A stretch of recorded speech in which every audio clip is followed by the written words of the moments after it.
This episode brought to you by K-Tel's new Best of Figrin Dan and the Modal Nodes. You're going to get all your favorite Figrin Dan and the Modal Nodes tunes like this one. And don't forget this one. And if you act now and go online and order the CD right now, you're going to get this as a bonus track. Hey everybody, may the 4th be with you. We're watching Star Wars and you're listening to Miscast Commentary. Ooh, may the 4th be with you. You're listening to Miscast Commentary, where two guys have seen way too many movies and have way too much time on their hands.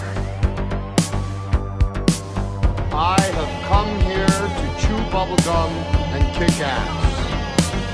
All out of bubblegum. Now here's your hosts, Joe Findlay and Todd Murray.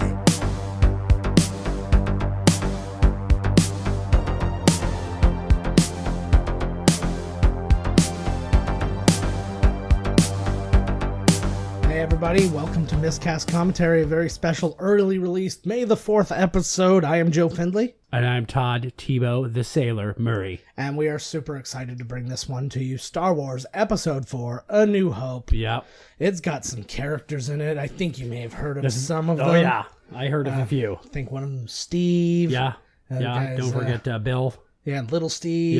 Yeah. And we're super excited about it, so we're not going to... You're much more excited than me. Let's just be, Not going to lie to you. Okay, wait a second, okay? Yeah. Before we start this, All right. I want everybody to know out there that this is the only time you're going to hear me in this entire episode. He has so much frigging trivia for this movie that he's just going to start reading it, and I'm just going to kick back and have a couple of beers. I also want you to know that this is Joe. This is Joe's baby, Star Wars. Yeah. Okay, he actually wrote Star Wars. He went to a bar. George Lucas was there. He took a time machine that he made with James Cameron. Yes. They were there, and he stole the idea, went back in time, and did Star Wars. That sounds great to me. For legal purposes, I will say that we can either Confirm or deny. that. But yeah, so we are looking forward to watching this one. If I did indeed write it, then it'll be a lot easier to get through it. Certainly will. So in the meantime, let us press play. Play. Here we go. So jacked. Okay, well, fire it up. Fire up the old trivia machine. This is actually the one thing that I kind of miss, because this was in the old days of it being Fox. I remember when episode 7 came out, and when that Fox music didn't come up at the beginning. What did come up? Just Disney. Oh. Or just the Lucasfilm thing. A long time ago. In a galaxy. What do we got here, huh? Wait a minute. Is this a World War II movie? The frig is this? So lots and lots of interesting Holy shit, is there to ever? get into in this. Go, start. Yeah, so I mean, we'll start right off the bat with this is the first movie to ever top $300 million. Really? In box office, yeah. Did any Steven Spielberg movies come out before this? Some. I like Jaws came out before this. It didn't do that much, eh? No, nothing did anything like this. Did you notice back in the day that it said episode 6 or whatever? What is that? 4, 3, episode 4, 5? Right, his Roman numerals aren't the best. Anyways, when it originally came out, it did not have the episode number. It just said Star Wars. It wasn't until after they released this on like home video and stuff, when they realized they were going to make sequels, that they actually included that. I did not. Now that's a piece of something right there. Yeah, so that wasn't. It was always intended, the way that George Lucas wrote the story, that this would be like something you could insert into a series. So like things were happening before and after it and that kind of thing. But there was never an intention of actually making anything until this thing was the biggest thing ever. I once inserted a Han Solo action figure inside of me. Nice, still in there. You got that right. Yeah, this movie actually saved Fox from bankruptcy. They were going to go bankrupt. This movie, they were expecting it to be such a gigantic flop. And, right. Yeah. It's it's a lot of interesting stuff. Actually, George Lucas was so sure it was going to flop because he screened this for his friends, who are a bunch of mega stars. Yep, and I think it was Spielberg, Francis Ford Coppola. Sorry, that ship to the cruiser there that Leia's on. and stuff. That was actually the alternate Millennium Falcon. Really? They had a couple designs, and that was the one that lost. So yeah, anyways, yeah. Yeah, so he was with all the big directors. They were all buddies, and they were all like, what the fuck is this? Oh, and Brian De Palma. Francis Ford Coppola, Brian De Palma, they were all there. Brian De Palma called it the worst movie ever made. Spielberg says it's going to do super well. He was the only one. He's the only one who said it was going to be good, and it got to be such an argument because he's like, well, Close Encounters is going to crush this movie, and he's like, no, not a chance. And so they bet by switching 2.5% of the profits to each other. What? Saying I'm convinced your movie's going to make more than mine. If you're convinced mine's going to make more than yours, you give me 2.5% of yours, I'll give you 2.5% of mine. Go Spielberg. So Spielberg is making millions off this bad boy. That's wicked. I didn't know that. Yeah, it's a fun little thing that I guess only a group of mega millionaire. That is totally wicked. They're just laughing.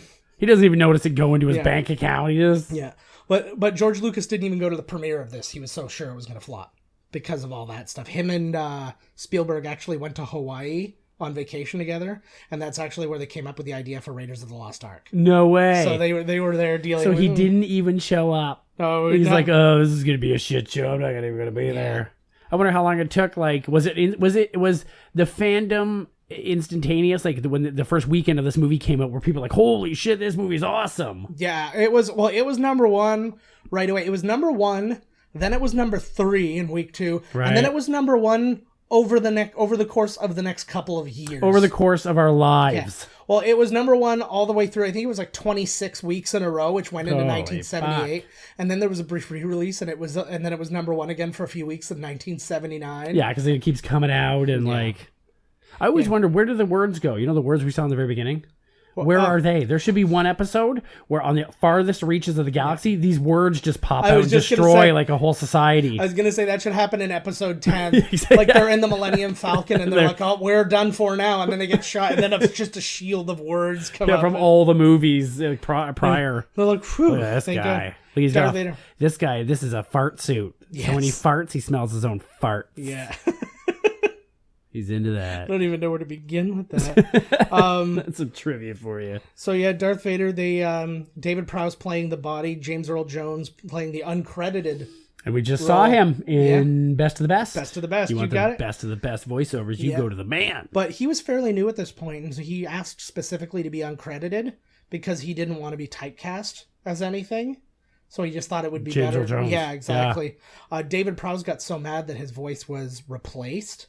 He basically called reverse racism, saying, oh, there's no black people in this movie, so they hired a black guy just to have one type thing. Nice. But because James Earl Jones wasn't... black enough? No, he wasn't credited. So they're like, nobody knew he was the voice at the beginning. So it was and his voice was like, I'm Darth Vader. No, he's pronouncedly British. Like he's like low country British. And dude didn't like his voice. George Lucas, he actually wanted Orson Welles to be the voice, but then he was like, oh, it's too recognizable. It's too close. Uh-huh.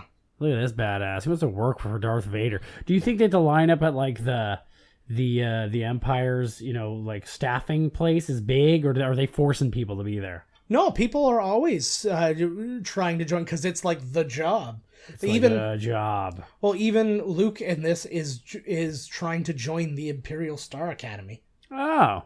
He's trying to... He hasn't even paying attention. He's too busy looking at the buns on her. Yeah, sick buns. Like when she takes him off in Spaceballs. They're like her... Yeah, that is a truly great spoof. Why in God's name? Okay, so these are the chintziest made helmets in the galaxy. Mm-hmm. Like, what you throw a rock at this guy, it hits him in the helmet, he's half dead. Yes. Like, why even wear a helmet? No, I know. It's supposed to... They explained a little bit of that in episode 7. He was just fat shaming R2-D2. Yeah. Well, because he's a gay, thin robot, so of course he's going to give that to him. He's going to throw some shade at R2-D2. Oh, hell yeah, he's jealous. Yeah, he's jealous of all the attention he gets because he's so cute. Anthony Daniels got the job Right. Actually, he was suggested by Mel Blanc, the voice of Bugs Bunny and stuff like that. He was one of the people who kind of put him up who said he would be a good thing for the job. Mel Blanc said of Anthony Daniels for C-3PO. He didn't really want the job initially until he saw Ralph McQuarrie's C-3PO like conceptual drawings. Right. And he was like, "Oh, man." Yeah. I don't. I have not seen this one in so long, but there's shots in here that I don't remember. Like, it looks really clean, actually, though. Too, it looks good. Yeah. Well, the most important thing in the for the Stormtrooper helmet is, of course, the wrestler, the Shockmaster. Oh my God! Yes, best wrestler ever. Who wore a Stormtrooper helmet that was just covered in glitter. That was his costume. When you get older, like now, like looking at Darth Vader, man, there's a lot of look at the helmet piece they're moving around and like. Oh, yeah. Well, you don't notice these things as a kid. You just see these badass, Darth Vader. And are technically flaws. And that's the thing. Actually, it's one of the best parts in the movie Fanboys, and that kind of scene after the one guy actually got to see episode 1. And he's sitting there because they were estranged, and he's like, I wish I could have had all this time back and that. And he's like, not me. He's like, you need the flaws. You need the, and the little things. And he's like, that's what makes it all special in the end. Is it a different color, the front piece, in one of the other movies? No. One of them looks more gray or something. No, that may very well just be the lighting. He's in an all-white room right now. I like, because of Rogue One and stuff like that they had to go back and reuse these kind of dated outfits to kind of keep them in the timeline. What's funny is that I mentioned before in the minisode that I watched THX 1138, which was directed by George Lucas. Correct. This whole color scheme inside the bad guys' ships is just like the oppressive environment of THX. Yes. It was all white. It was like white on white. Yeah. And it was just totally, brain numbing. So it kind of looks like the same kind of environment on that ship. Yeah. Well, the funny thing about George Lucas is when you think about he's him all fucked up as directing this and and being a director and all that. But outside of some shorts he did prior to this movie, he did some documentary shorts and stuff like that. He's only really directed 6 movies. Lucas. Yeah, he directed 4 Star Wars movies. American Graffiti. THX 1138. That's it. But he's produced ones that I thought he directed, like Willow, Red Tails. Okay. He actually was a producer. Howard the Duck, yeah. He was a producer on The Land Before Time and Labyrinth, which we did talk about. The movie Body Heat. Ooh, I wrote Labyrinth twice. Is that a Brian De Palma movie, Body Heat? No? I don't recall, but that's the one with William Hurt and Kathleen Turner. He must have. Do you think that he ever called up Brian De Palma and Francis Ford Coppola and just laughed and then hung up? Oh, I'm sure. Who gives a shit? Francis Ford Coppola, you got a couple Oscars. I just got paid $4.3 billion. Francis Ford Coppola, in the end, I'm sorry, is not that great a director. I agree. No. Here's the thing, though. He did direct some really killer movies. Yeah, he did. But then you rewatch some of his movies, and you're like, what the hell? Yeah. I'm sorry, but Dracula is... I love that movie. But Dracula in some parts from a technical, a filmmaker standpoint is unwatchable. Really? It is just so, it's so jarring, the things that I'm seeing and the stylistic things that he's decided to put in there. The Outsiders is the exact same. Right. It's just you watch it, and I remember loving that as a kid. And then I just see it again, and I'm like, oh. And then it's like, oh, The Godfather's amazing. And The Godfather 2 is good. I've never gotten through them. Oh, really? I bought them on VHS. I tried getting through them. I fell asleep every time. Oh, every single time. That sucks. I know. This was shot by, so the cinematographer was Gilbert Taylor. He shot Dr. Strangelove, A Hard Day's Night, The Omen. Not Francis Ford Coppola's Dracula, but just Dracula from 1970. With Christopher Lee. Yeah, and Flash Gordon.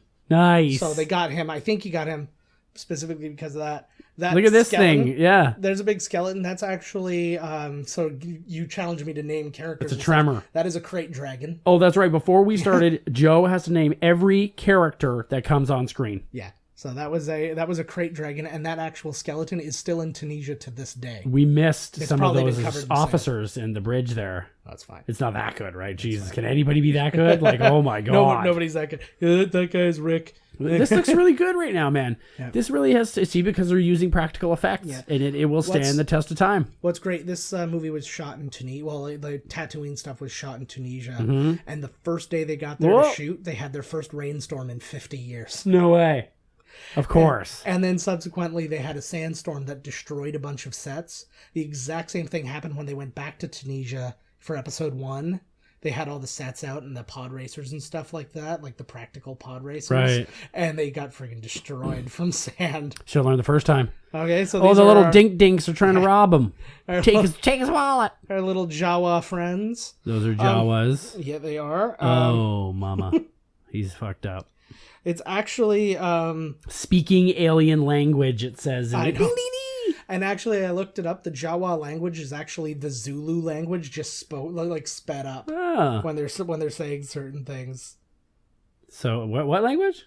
Zulu. So the Zulus understand what the Jawas are saying. If they can listen really fast, it's kind of like the Micro Machines guy. If you can catch if you all can that, get it. and you speak Zulu, then you're all set. Right. Do they have a lot of midnight Star Wars screenings in the Zulu Nation? Probably not a ton. Not a lot. Not a ton. But I sometimes. think digital download only. Yeah.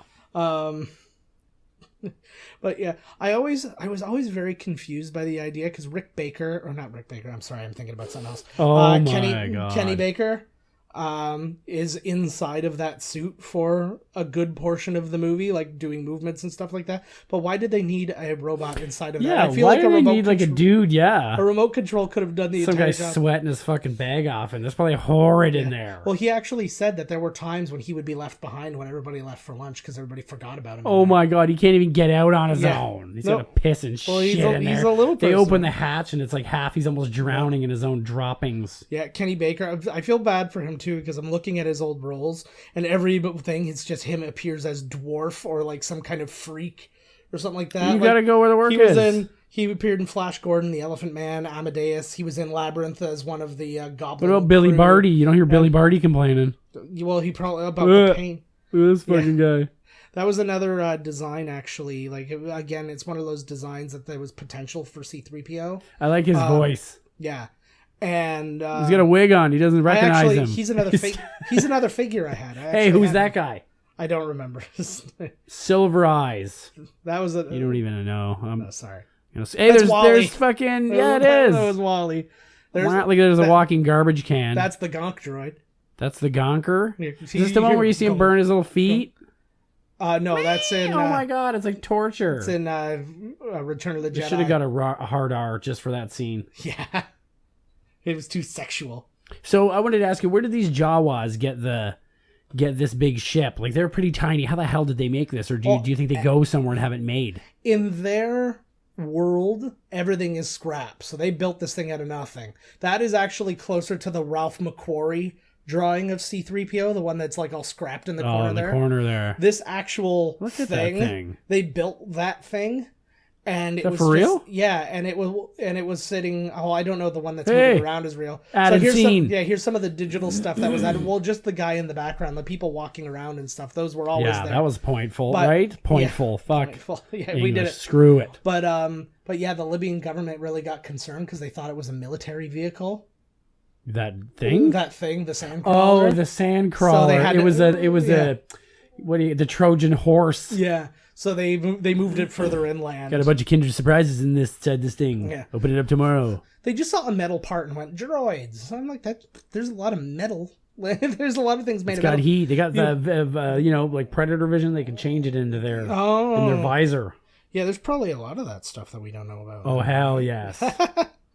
Interesting little fact. Now, this version we're watching is the special edition version, so it's 2 hours. I know the closed captioning just said beep beep boop boop. It said blip beep bloop blip. There you go. But yeah, the of all of the movies so far, this is actually the shortest movie, even at the 2 hours 5 minutes. Is this thing on the side? If when he turns right there, is that on his head anymore, or is that a panel that's opened? That thing right there. You see it? The little rectangle there? With all the lights in it. See it? Oh, yeah. Right next to the big thing sticking out his eyeball looking thing right there. Oh. Yeah. I don't think I've ever seen that on him after this. I don't know. I'm still not entirely certain I'm seeing what you're saying. The model, Yeah. you're not even facing the screen. Sorry. He doesn't need to watch the movie. Yeah. He's mentally projecting this onto the TV. I do that a lot. Now. If somebody's watching a movie at work, again, I work at a TV station, lots of movies on. I can tell what movie they're watching just by like a couple of sounds. What use is that weird, like semi, like this droid right here? Oh, I thought you were going to say that hut over there. I was No. going to say that hut keeps their sandwiches out of the sun. No, I know that. keeps their blue milk mayonnaise. Calls it blue. Their It's a sandwich hut. yeah, a little thing. It's in the production notes of the movie, which then got put into like a making of book or whatever. Because this place has the double sun. Essentially, they're at one of the poles right now. This is like the coldest place in the entire planet, and this is what it looks And like. it's this warm. Yeah. So, Oh, gee. Well, Look at that guy. I got the a piece whole- of trivia for you. what's that? That guy is the voice of the Joker. Yeah, he is. You know, we were talking about DC movies. Yes. There was The Killing Joke just came out. Yeah. And he did the voice. That's the last time. He said Yeah. that he would only come back for The Killing Joke. It was really good, actually. But he was the Joker in so many different things. He actually has played Marvel and DC characters. He played Hobgoblin in the Spider-Man cartoon. He played Arnim Zola in a couple of things. He's played Swamp Thing. Oh, sweet. He played the Trickster in like the 1990 TV show of The Flash. I think it was 1990. The Trickster. Trickster, which again, that just sounds freaking like, again, I hate DC character names. It makes me mad.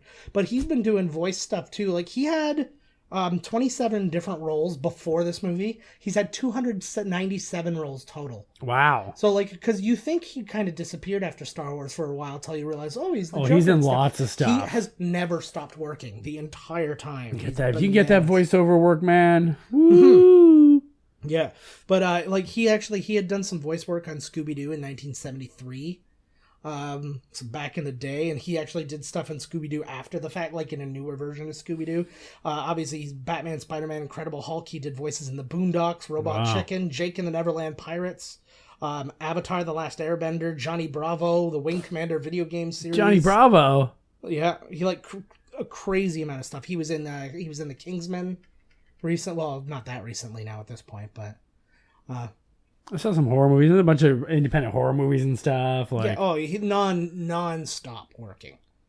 He has more roles than pretty much everybody else in this movie combined.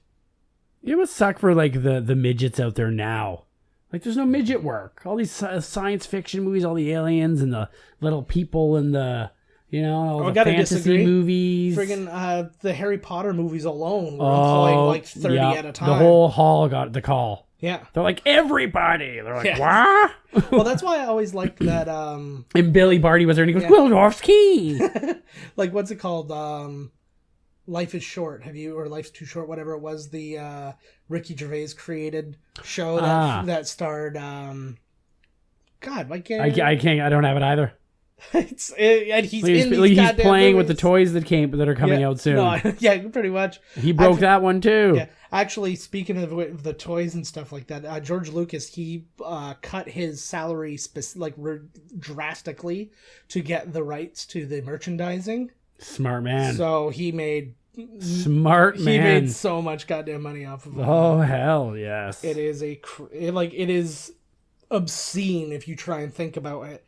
Like, they were in demand. The merchandise was so in demand. They were literally selling empty boxes over Christmas that had vouchers that said, you'll get a toy in March. Oh my lord. And people were buying them up like crazy. Those were selling out. What's he dripping for? Oh, they just washed him up. Yeah. They're like in the Fix-It shop in the Wizard of Oz. Yeah, they're taking an oil bath. Oh, he's scraping all the bugs out of the goddamn vent. In the radio play of this that NPR put on, there is actually Mark Hamill plays himself in it, which is really cool. It'd be cool if Mark Hamill played someone else. Yeah, he's Like what? I'm C-3PO in this one. Yeah, Mark Hamill and Anthony Daniels both played themselves in this one, and then Billy D. Williams played himself in Empire Strikes Back, and Cool.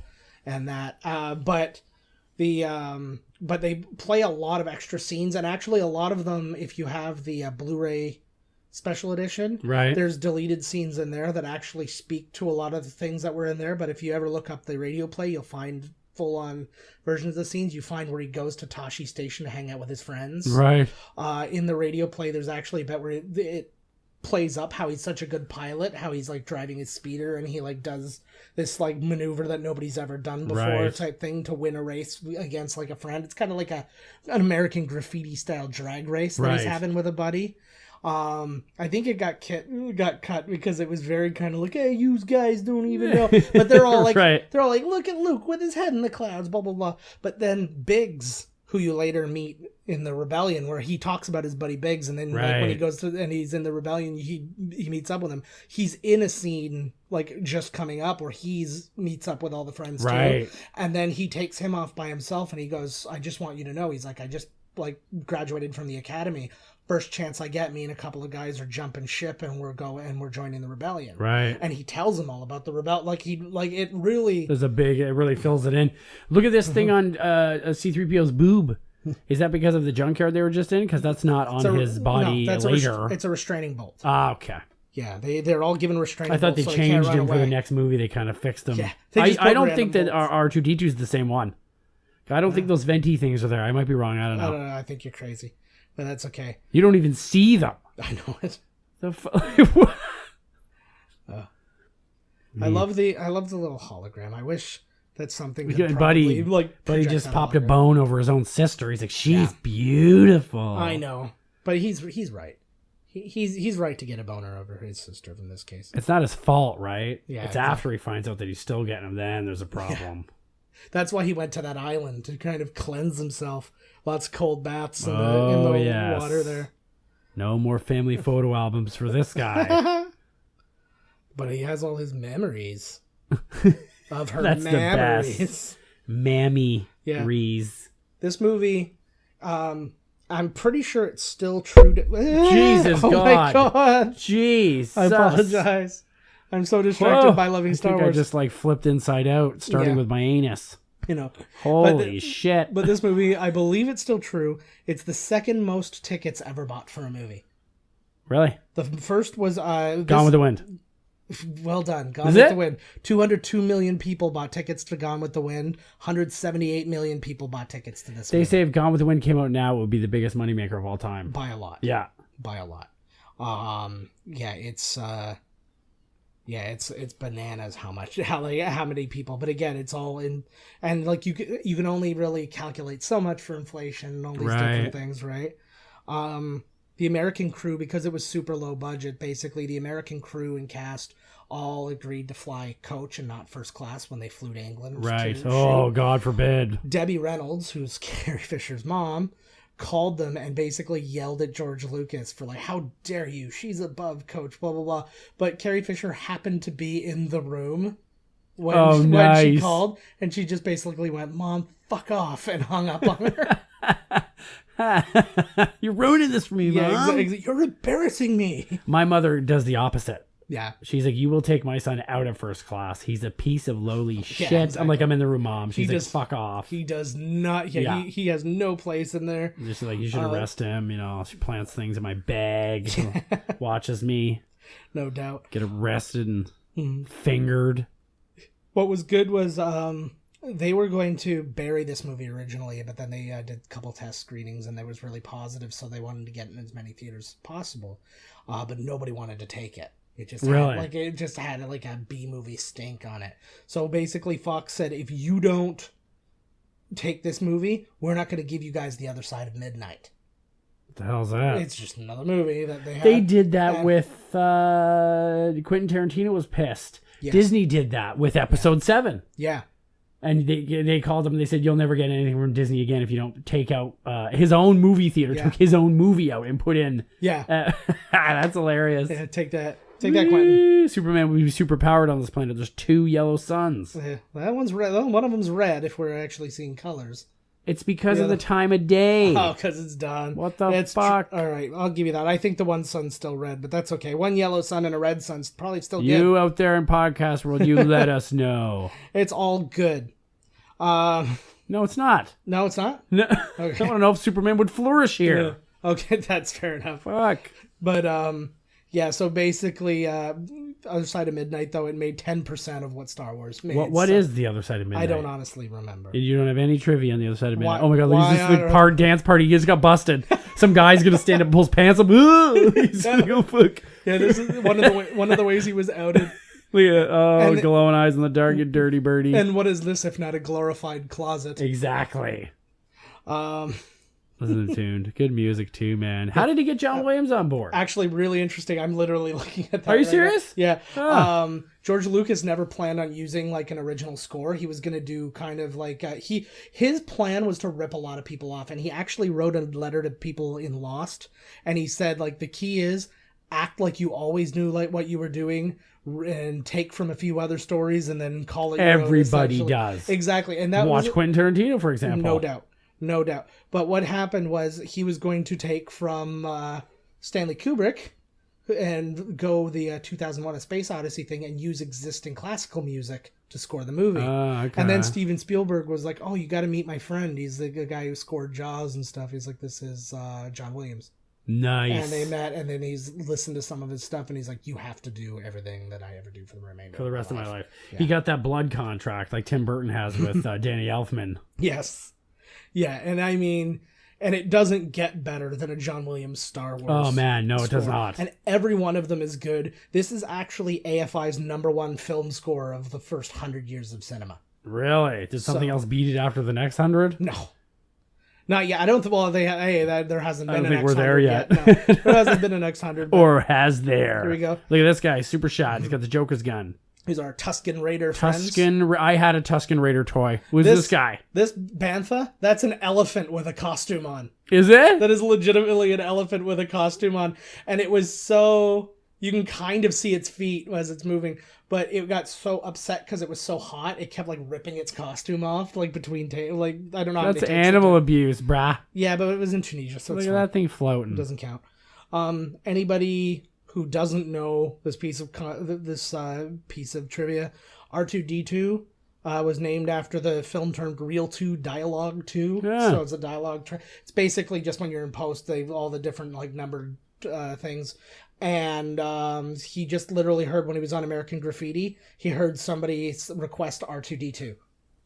I'm really And watching these friggin' elephants now. I didn't know that, Yeah. man. Well, You're rocking my mind right now with all this fucking trivia. I know, right? Actually, I didn't know. That. That's like in one of those fucking video games, like Area 51, Yes. where this guy just jumps right in front of you, Yeah. and you're like, "How did you get there?" This little bit is just like it's literally you can Oh. see the cut where You 'cause get they play round. they play it forwards, then they play it backwards, so because it didn't last long enough and they didn't have a long take. Oh, you could have just say that. That's how they are. Yes. That's how those. What are they again? Tusken Raiders. Tusken Raiders. Oh, that rock's holding that thing up. Yeah. Look at Well, that. you That's can pretty see the neat. stand. They just put a rock in front, so you Yeah, can see the so stand. it looks like it's cool though. I like that. Little tricks. Yeah.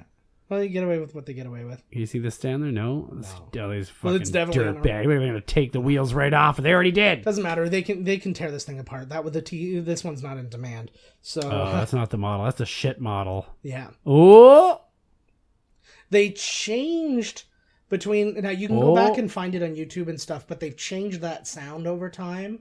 The original sound that they did to the sound now is slightly different. I don't remember the reasoning. Who behind makes that. these and why? Who makes these like man? I was just watching the movie again, and the way that he calls out, it should be like this. It's Yeah. been bothering me. I should have like, what the fuck? Essentially, Oh, but yeah, man. but in the radio play, he says he's making the sound of a crate dragon, which is why he. Which is why they run away. And again, there's no mention in the film or any further of the radio plays about a crate dragon. But if you play Knights of the Old Republic and you go to Tatooine, you actually have to fight a crate dragon. I they- like that kind of neat stuff. Yeah. So it's pretty cool to watch the stuff actually tie up loose ends. And then the like that. classical Alec Guinness. Yeah, Alec Guinness, man. Anybody who doesn't know what he was doing prior to Classical shit. he is like the man. He died in 2000. That's very sad. But he was in Great Expectations, Oliver Twist, Lawrence of Arabia, Dr. Zhivago, Scrooge, Caesar and Cleopatra. He was in the original Tinker Tailor Soldier Spy. He played the role that Gary Oldman played in the remake. He was in A Passage to India. Super hesitant to take this role because he's like, I'm not into sci-fi and all this, but he really liked George Lucas. He met with him and he really kind of fell in love with him. He loved American Graffiti and he liked the story. Like he was reading the script and he was genuinely compelled to see what happened next. But he's like this, he wrote in a letter that he considered it to be fairy tale rubbish. He's like, but it could be a good thing. Like this guy's good. He's like, I like him a lot. It could be and it's a big role and it's a lot of money and it's a good opportunity. He got paid 2.4% of the profits. Wow. To make this movie. So that's kind of along the lines again, if you're thinking inflation and stuff, kind of along the lines of what Jack Nicholson got for playing. Joker, yeah. So, so there was a lot to it. When he actually watched the movie, he said he liked the movie. He said it was a little distracting, like he's like the noise kind of took away from the story. But he only didn't like one performance. That was Anthony Daniels as C-3PO. What? He thought he was too skittish and too like whatever. Right. He's like, everybody was good but him. Essentially. He's gonna say that, right? Yeah. There's a little bit of Oh. inconsistency. They said that he requested, because of the bad dialogue and stuff, that he requested to be killed off so he wouldn't be needed as much. He signed on to do all 3 movies, but that would essentially mean that he only needed to be in a little bit of the next 2. Right. So if you get out of that, I wouldn't be giving you your 2.4% then. yeah, Screw that. They figured it out, whatever. I don't know, but that was just for this movie. He had, like, he probably, I don't know what they... Yeah, well, once it was huge, I'm sure he was like, I'm changing my mind suddenly on this. Yeah, exactly. So this was like the producers. George Lucas was like, oh my God, we got a bomb on our hands, and it turns out to be huge. Everybody wanted to jump ship on this movie, man. It was just like... Did nobody see the vision? Like, because when he showed Spielberg. when he showed all those big directors, I was in the knowledge that he didn't have the special effects there yet. Yes. So he was just showing them all these weird scenes, and then he's like, okay, so this is a big spaceship, right? It goes by, and they're probably just like, what the fuck is this? Like, yeah. And then when you look at it, you're like, oh, cool. Like, shit, there's that spaceship. Yeah. There's a scene. I got to see if I can find it now. Yeah, there's a little patch on his shoulder there. Mm-hmm. They actually go ahead and explain why there's a patch on his shoulder. In episode 3, he burns his robe. Ah. And it burns away a little bit. So he fixed it because he's living That's poor. kind of cool. So they just managed to do that. Little... Yeah, why not, eh? This lightsaber, it's made out of just out of a camera flash tube. And you can buy one of those flash tubes now. Ooh. For Jesus, watch it, bud. I know. You can buy one of those tubes now to go ahead and make your own lightsaber. Boom, just chop C-3PO's head right. I know. Well, that's why I always said, like, people have made videos of, like, him just basically killing himself with, like, just pointing at his head and just the end. There goes my arm. But yeah, it's like, so you can basically build your own. You can buy all the stuff to build one of those, but it costs basically as much as it does to just go and buy an official replica. Right. So what's the point? I forgot it. Don't do the work yourself unless you're like. They got some pretty cool ones out there now, man. They probably got the real ones in Japan. Yeah. They use it to make bubble tea. Good old bubble tea. I can't do it. I can't drink anything with chunks in it. It's weird. Right, so that's why I'd rather drink blue milk than Orbits. Oh my God. You get some blue milk for you. Ew. Oh, yeah, the Orbits, all those drinks are weird too. Like crap. I had bubble tea too. It was weird. Yeah. You can get the kind of chocolate ones though that are more kind of. Yeah, but I'd rather not. What did this movie cost to make? It cost $11 million. That is it. Yeah. It looks awesome. It cost $11 million. They're actually using cameras from the 50s. Ah, looks good to me. They picked those cameras specifically because they liked the quality on, like, in the lighting and stuff that they were doing. But it ended up being like this movie made them so popular that their prices skyrocketed for the camera. Yeah. Good for those cameras. Good job.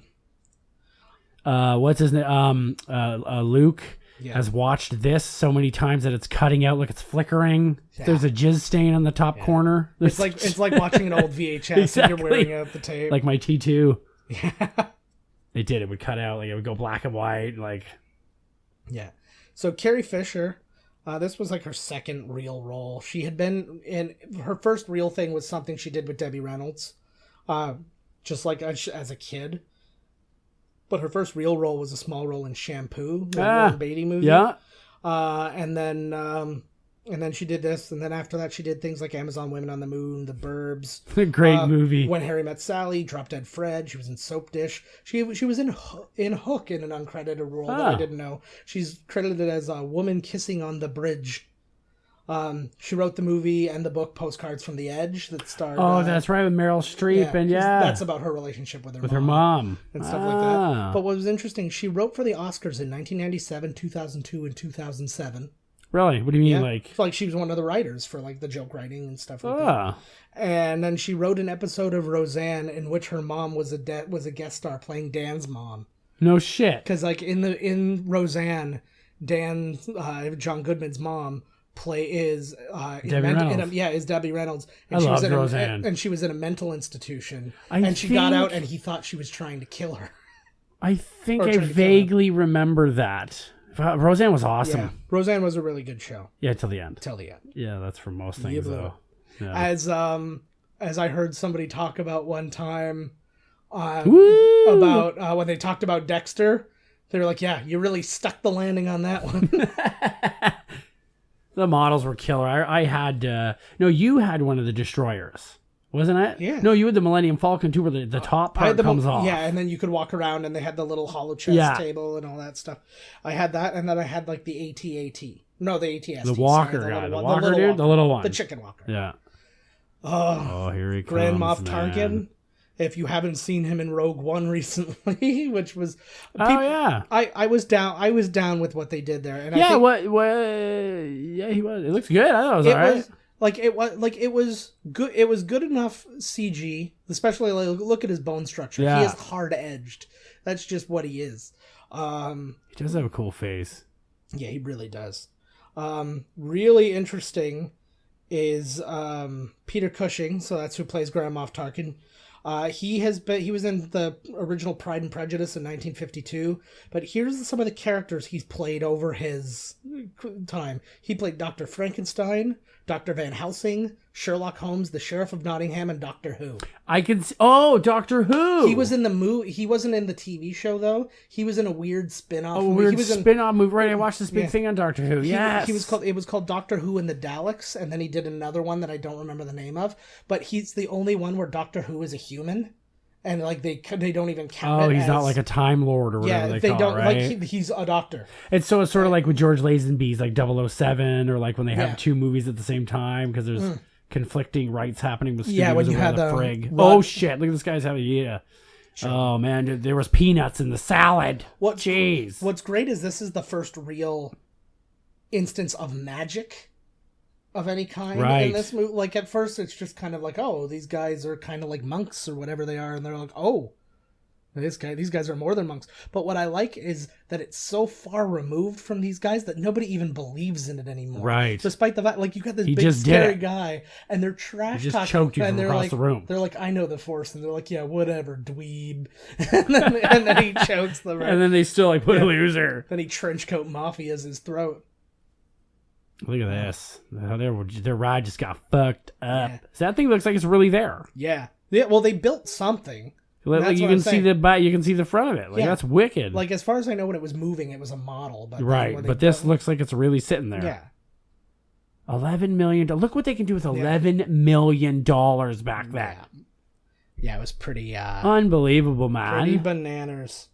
If you were to go as cosplay as any character from Star Wars, no money didn't matter. Who would you go as? Lobot. Who the fuck is that?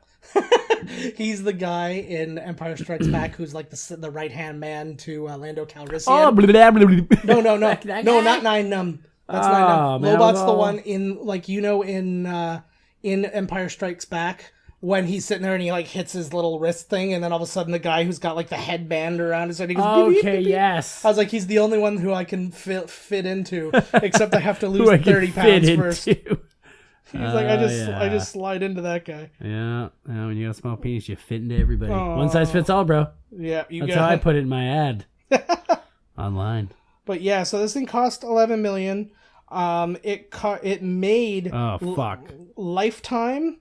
This thing has made $775 million plus, That is unreal. and that's not including. There's like burning skeletons. Yeah, I forgot about that when I played this for Abby for the first time, and I'm like, Whoa. oh yeah, I got I carnage. don't remember that part. Yeah, it's there, way dead.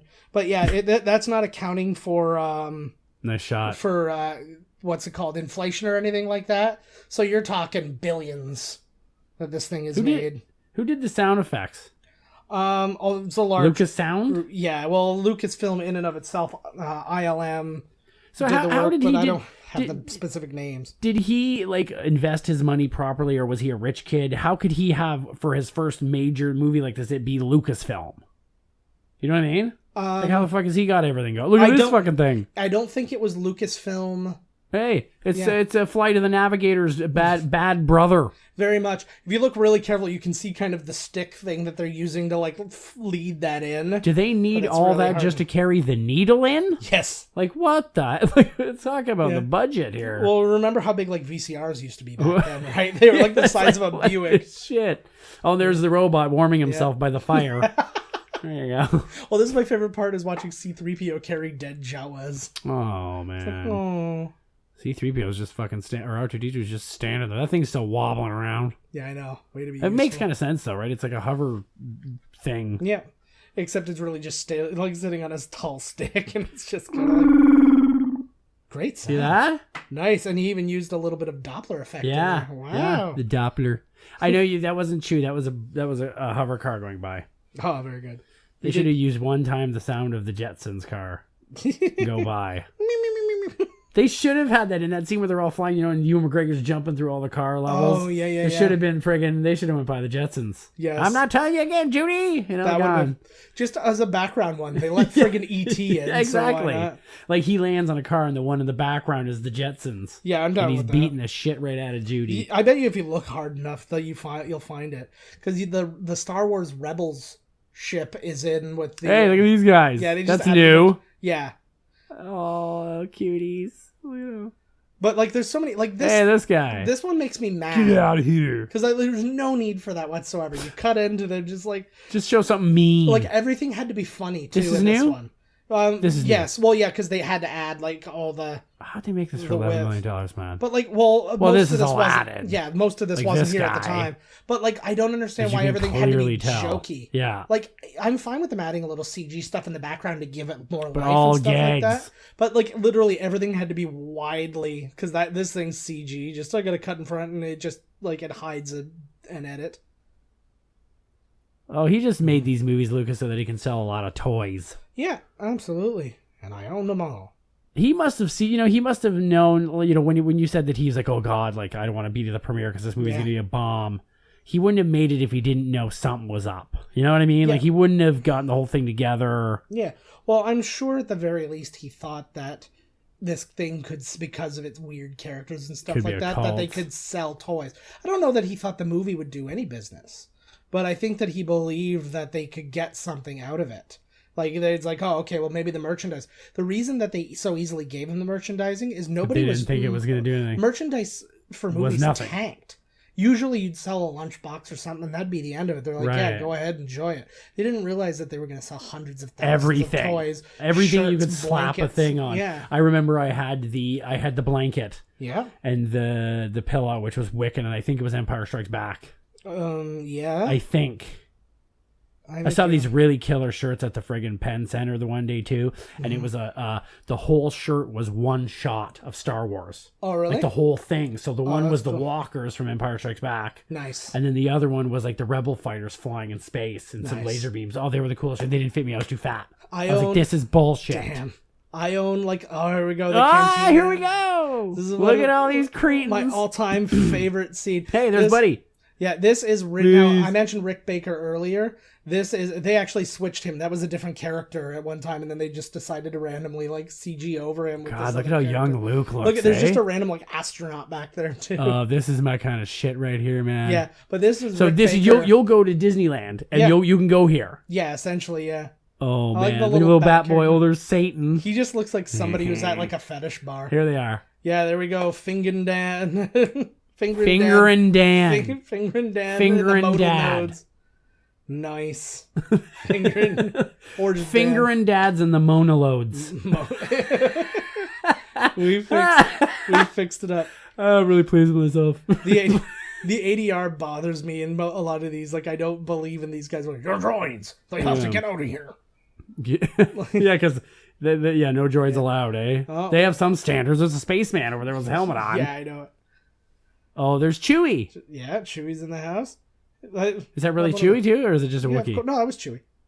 You That's old enough 'cause- to drink in here, buddy. Well, because they say just like in a second, he's like, yeah, this guy over here knows. Like, I love the guys. Those guys are Duros. Oh yeah, That's- name them all. Come on, let's go. I'm You're failing this whole sorry. thing. This guy. I Look don't at know. that guy. He's That's another new. guy who That's is- new. I think that was new. That guy is an Iridonian. No, Ithorian. You're lucky. Maybe. Yeah. Oh no, I think I might. That Chewbacca fight scene in that one was all right. Yeah. Then they had the big Chewbacca fight. Trandoshan. Oh, look at this guy. He's got Balchinian. He's a Trandoshan. Trandoshan.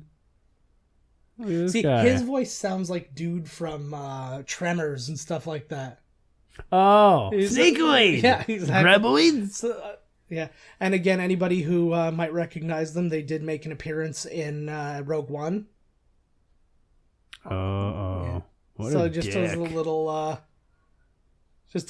like tying the movies together for Oh, no he reason. kills this guy, doesn't he? Chops his arm off. I don't know if chopping his arm off kills him or not. He had a monster arm? Yeah, that was what the threw me fuck off. was that? Like, I don't know. Yeah, I don't What? even know. And look, there's Greedo in the background just walking around going, hey, what's going on here? I had nothing to do with it. Everyone's like, And then whoa. That guy back to his weird hookah. I don't like that guy's a Jedi. Chewie. How does he know Chewie already? He just connects with him. I don't know. I feel Oh, here you go, here you go. First mate on a ship that might suit us. I feel like there's maybe a little communication between Yoda and him that they never get spoken of. Or he's Right. like, because Yoda knows Chewbacca from Episode 3. So they do have another song. It's actually my favorite thing. Well, the only thing, I'm not a huge Family Guy fan, but the one thing that really made me laugh was the one time when they're playing the original song. Right. And then they're like, hey, any requests? Play the first one again. You got it. Doot, doot, doot, doot, doot. Okay, so a lot to say about Harrison Ford. I mean, right off the bat, he was never supposed to play Han Solo. He was hired to read lines with people. Han Solo had been originally written as a big green alien. Really? They decided to go human because it was easier. Then they said it was going to be a black guy. Actually, the guy they picked, Billy D. Williams auditioned for it, but they picked Glyn Turman, who actually plays the science teacher in Gremlins. Sweet. So he played him, and he was initially the first choice for Han, and then for whatever reason, George Lucas decided he was going to be white. Yeah. Is he racist? So the Sure. following people, at one point or another, I can't tell you exactly what level they were at. Well, some of them I can, some of them I can't. But all of these people at least had been considered or offered or discussed the role of Han Solo. Kurt Russell, Nick Nolte, Christopher Walken, Jack Nicholson, Al Pacino, Chevy Chase, Steve Martin, Bill Murray, Robert Englund, Sylvester Stallone, John Travolta, James Woods, Perry King. And then he had also offered the role to James Caan. Well, they'd originally offered it to James Caan, Jack Nicholson, Robert De Niro, and Burt Reynolds, who all turned it down. Wow. Yeah. And then out of all of those names, they were like, no, Harrison just sounds better than all these people. Oh, it's good because like you don't really know Harrison Ford at the time, right? So it's like it's fresh, it's nice. He'd been in American Graffiti, which was specifically why he wasn't going to be cast in this, because Right. he wanted all fresh faces in it, which I don't know how fresh James Caan's face would be in 1977, but I don't think a lot of those picks would have fit. I think Harrison Ford was perfect, but we might be saying that, yeah, differently if it was, I'm Han Solo, Yeah. I'm Han Solo. Like, oh my God. Chewbacca. Nicholson, yeah, like Christopher. I think Who are you? the worst picks were Christopher Walken and Nicholson. Yeah. Great actors, but like, oh my God, is Han Solo? Like, Jesus. I think Chevy Chase is Han Solo. Oh might have my not been great. Lord. It would be as good as his talk show. Yeah. I kind of like the idea of Bill Murray as... I might be able to see that. Bill Murray might work actually because the wise cracking. I think that casting might be a little too much, like too on the nose, like too he's the wise cracking like Bill Murray guy. I don't think they could have made him as heroic as they made Harrison Ford. Right. Like he could be the guy who gets them there, but not the guy who saves the day. Right.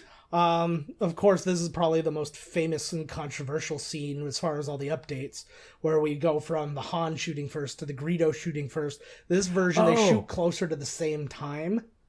They've actually changed it multiple times based on the complaints they got. Yeah, well, okay, so what the deal was that Han just shoots the guy. Yeah, right? Initially Han just shoots the guy, and they were like, oh, who shot first? And then when you actually watched it carefully, you realize that Greedo never shot. Like, who gives a shit? This guy is working for Jabba the Hutt. Yes. And you know that this guy's bad news, so just blast him. Yeah. Greedo's language is actually... Oh, they did do something there. Yeah, they changed it up. They just made it closer together. Old Cyclops. Yeah. But, And these guys brought a lot of trouble into this bar. I know. Greedo's language there is actually, it's this indigenous South American language that they just played backwards. Yeah. And then they spoke, and then the guy spoke it and they added solo and stuff like that.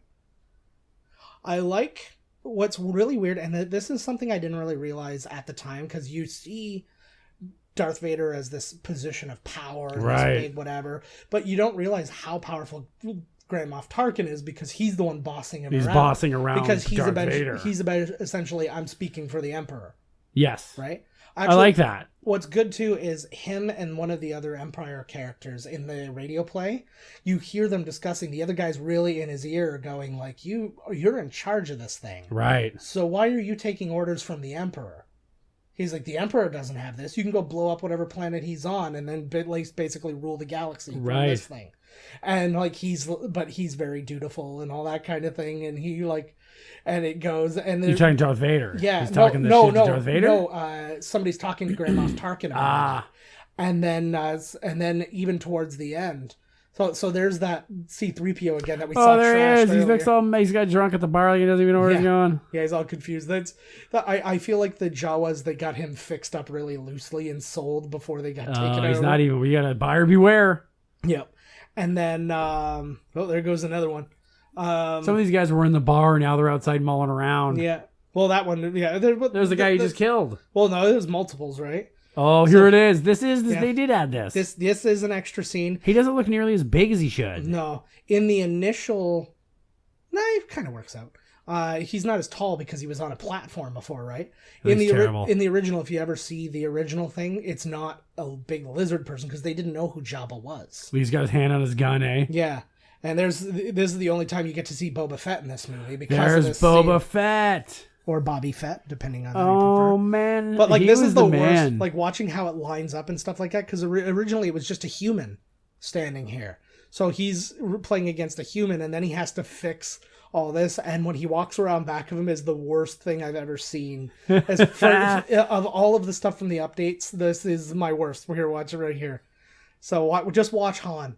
Look at how horrible. Whoa. Yeah, how horrible that I am stepping up and stepping down. Well, he was stepping on the ramp there. Yeah. No, but he wasn't. They just literally like photoshopped him and moved him Right. up and down like he was stepping on a tail because they had him walk around back and they're like, well, that's no problem. And they're like, yeah, but he's got a tail there. He can't just walk behind him. And they're like, oh, so he has to walk over him. I feel like that's enough reason. In a radio play, this scene occurs, but it's not Jabba. It's somebody there representing Jabba. Right. Which would be more realistic because why would Jabba be here himself? Yeah. He's the big boss. Yeah, man. I agree. That would be like the Godfather showing up. You know, like, For some low-level shit. Yeah. Oh, there's Boba Fett. Yeah. Boba Fett's death was not what it should have been. It was not representative of how exactly. cool he was. Like, what the is he going to be in the one with Donald Glover? I'm willing to bet you he is. They gotta haven't put really him in said. there. He's got to be after him, or that's how it starts. Yeah. How he hates him. I'd be curious to know what they do as far as canon too. Are they going to use the voice of the guy who played Jango Fett and stuff like that to be him? Because, Canon? Well, like, you know, as far as like the continuity of the Oh, story. right, yes. You know, because now with Disney buying it, certain things are completely out. Yes. And certain things, and one of the things that is in now is that the original voice of Boba Fett isn't the voice of Boba Fett, it's the voice of Jango Fett because he's a clone. Ah, right. So, oh yeah, this shit you gotta. Continuity guys got to be on the ball there, huh? And they got to explain stuff away, like they're talking about when they talk about the troopers, because they're like, they were all clones. Why don't they all sound exactly the same? And it's like, well, no, because so many of them died. They got replaced with different guys. What's with the pad there for the gun? When the gun shoots, it doesn't rip your shoulder off? No, it's the indication of who a captain is. Ah. They all have it, though.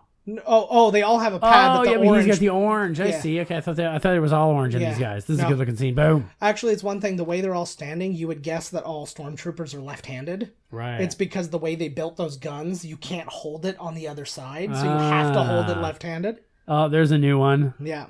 That looks good though. That one. Yeah.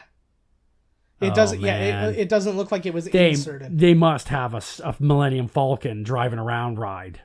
Yeah, it'd be awesome if you can man it yourself, like be in the gun turret and like one person my understanding is you can go aboard it, like you can actually walk around in the Millennium Falcon. I don't know if there is also a Millennium Falcon ride. Oh, there should be, man. Yeah.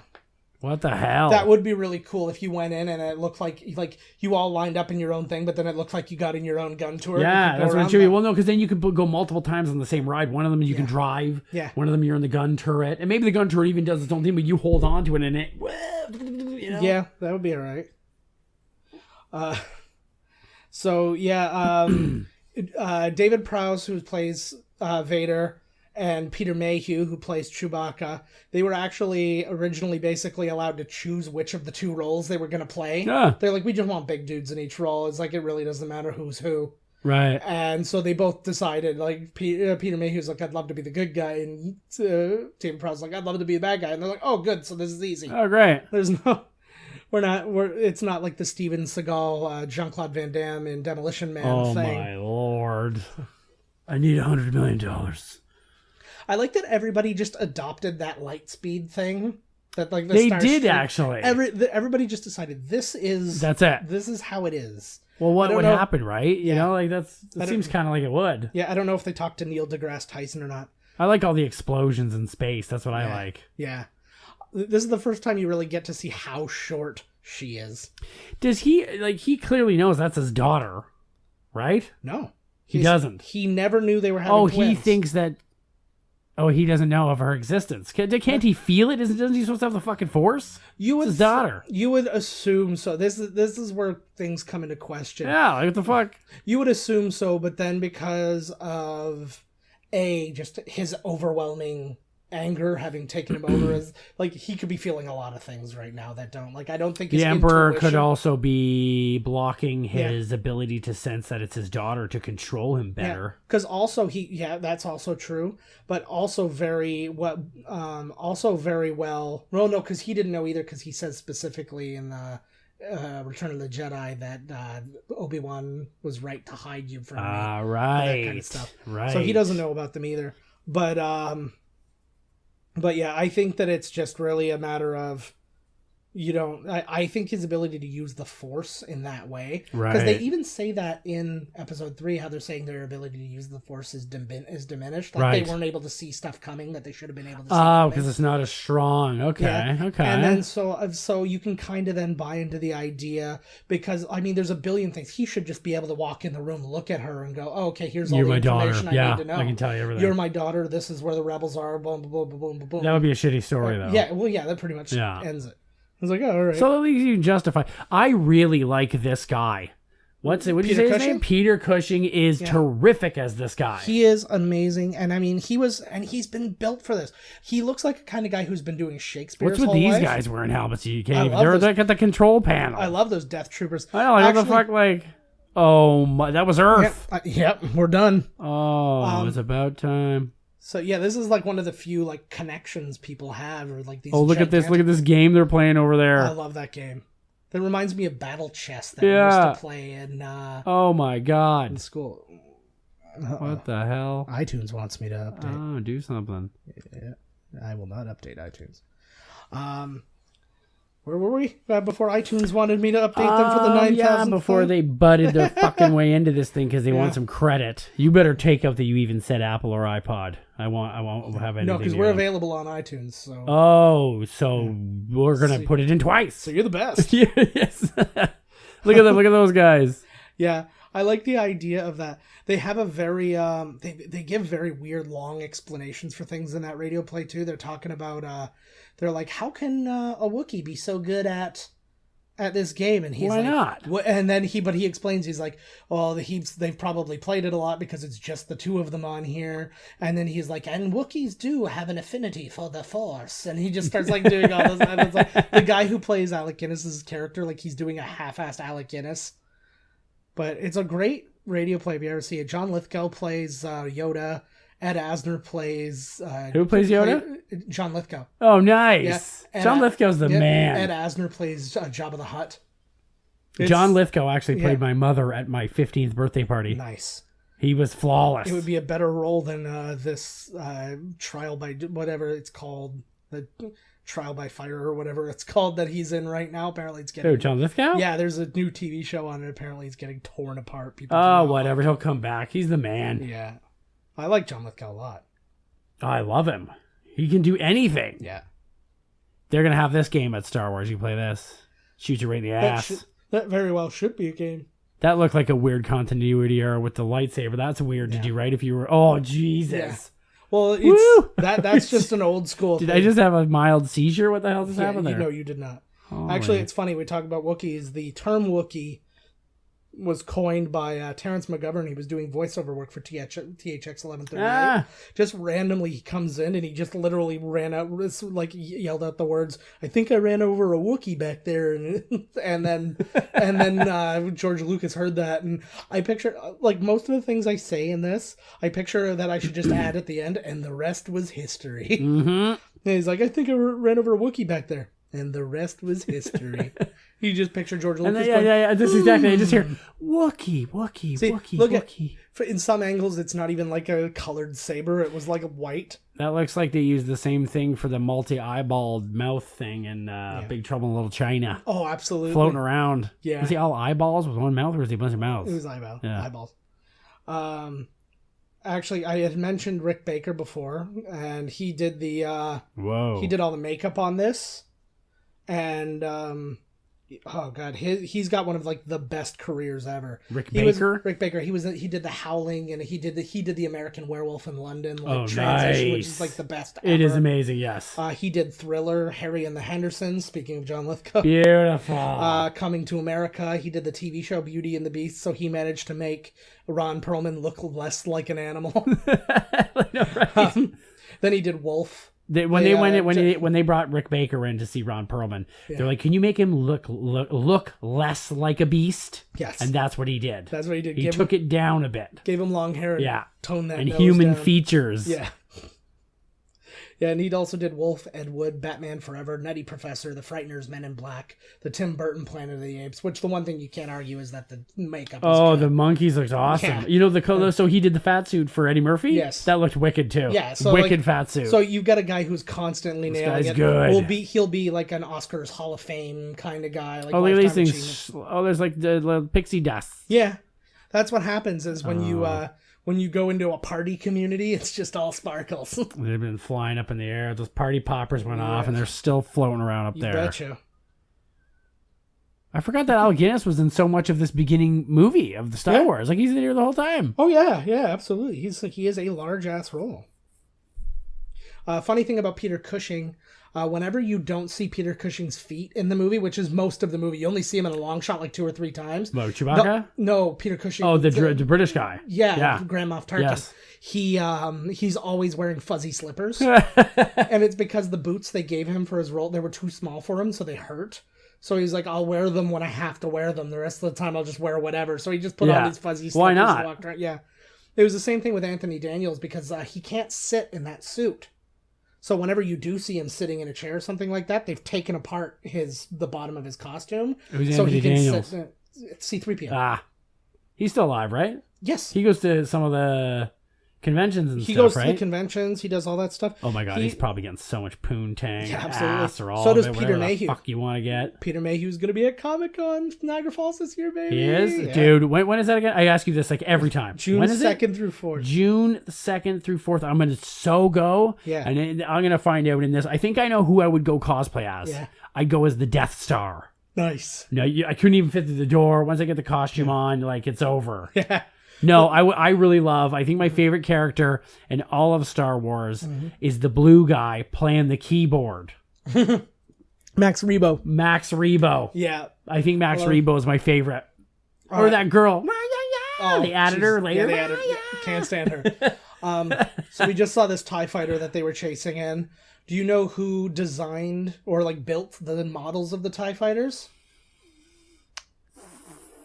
I want to say the guy who did the dinosaurs in Jurassic Park and stuff. Phil Tippett does do work on this and is a model maker, but he's not the one who did specifically this. Okay, that was pretty close. So okay. you were close.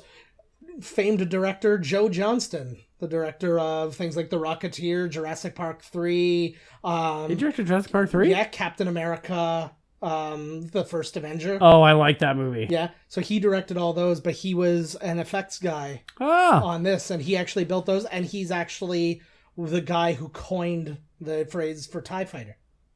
I was gonna ask, like, where was he at, like a Thai food place, and he was like, he had the shits that came out like a spaceship, like there was like crazy flowing lines. And... Thai stands for twin ion engines. Oh, close. Pretty close. You almost nailed it. Either way. You know, he was smoking that Thai stick. Some fire coming out of the back. That's right, man. I've been there, bro. I've been there. Yeah. So all this, what is this? What is this? Is this a painting in the background? Like, what is that thing really there? Yeah, there's some matte stuff. Love and like, that shit. So there's probably a big matte painting in the front, and then just a ramp they're walking down. I love that shit. The matte painting and stuff. Yeah. They need to get back into that again. I'm sure some movies do it. My favorite story, I'm not a huge fan of him, but Kevin Smith has this great story about when he was allowed to go to the set for episode 7, and they had the Millennium Falcon, and they let them go. He's like, he stepped foot on the Millennium Falcon and just started crying. Really? He's like, he's like, my dreams were coming true. And it was just like, and there's like a 7-minute story that he tells with no spoil. Like, he's like, they make sure, like, no spoilers or you get murdered type thing, right? Cause you got to sign a waiver. And yeah. Yeah. You'd be like, you know what, on this new one, there's actually one new button on the console. You're in jail. You're in Guantanamo. Yeah. You in Gitmo, baby. Oh, hiding under the old floorboard there. I like this one. Lucky you had these compartments. Oh, where's the one scene? I'm waiting for the one where just all of a sudden Chewbacca puts his head up, but I'm thinking that might be a different spot. Right. Yeah. Yeah, that was a different spot. I was like, oh, there he is. Chewbacca got it. Yeah. Hey, me. He knows what he's talking about there. My favorite Chewbacca's thing... not stupid. Why would the guy think that Chewbacca was dumb and couldn't play like a game of chess? Well, it was Mark Hamill. He's uneducated, right? It was Mark Hamill who thought that. He's a farm boy. But I like that because one thing they did, anybody who doesn't know, they gave Peter Mayhew lines. So he is saying things. And then they just went over top, which is why. So it was to give Harrison Ford and everybody something to play off of. Right. Right? Because there's one bit when it's during the Death Star scene here. And he says something, and then Han goes, "You said it, Chewie." And he's saying like the old man's lost his mind or something like that. And you can see that if you like go watch old making of footage and stuff like that. It's a lot of it's on the extras of this thing. Right. And you can hear Peter Mayhew's voice, and it's under them. It's like, the old man's lost his mind. No way. Yeah.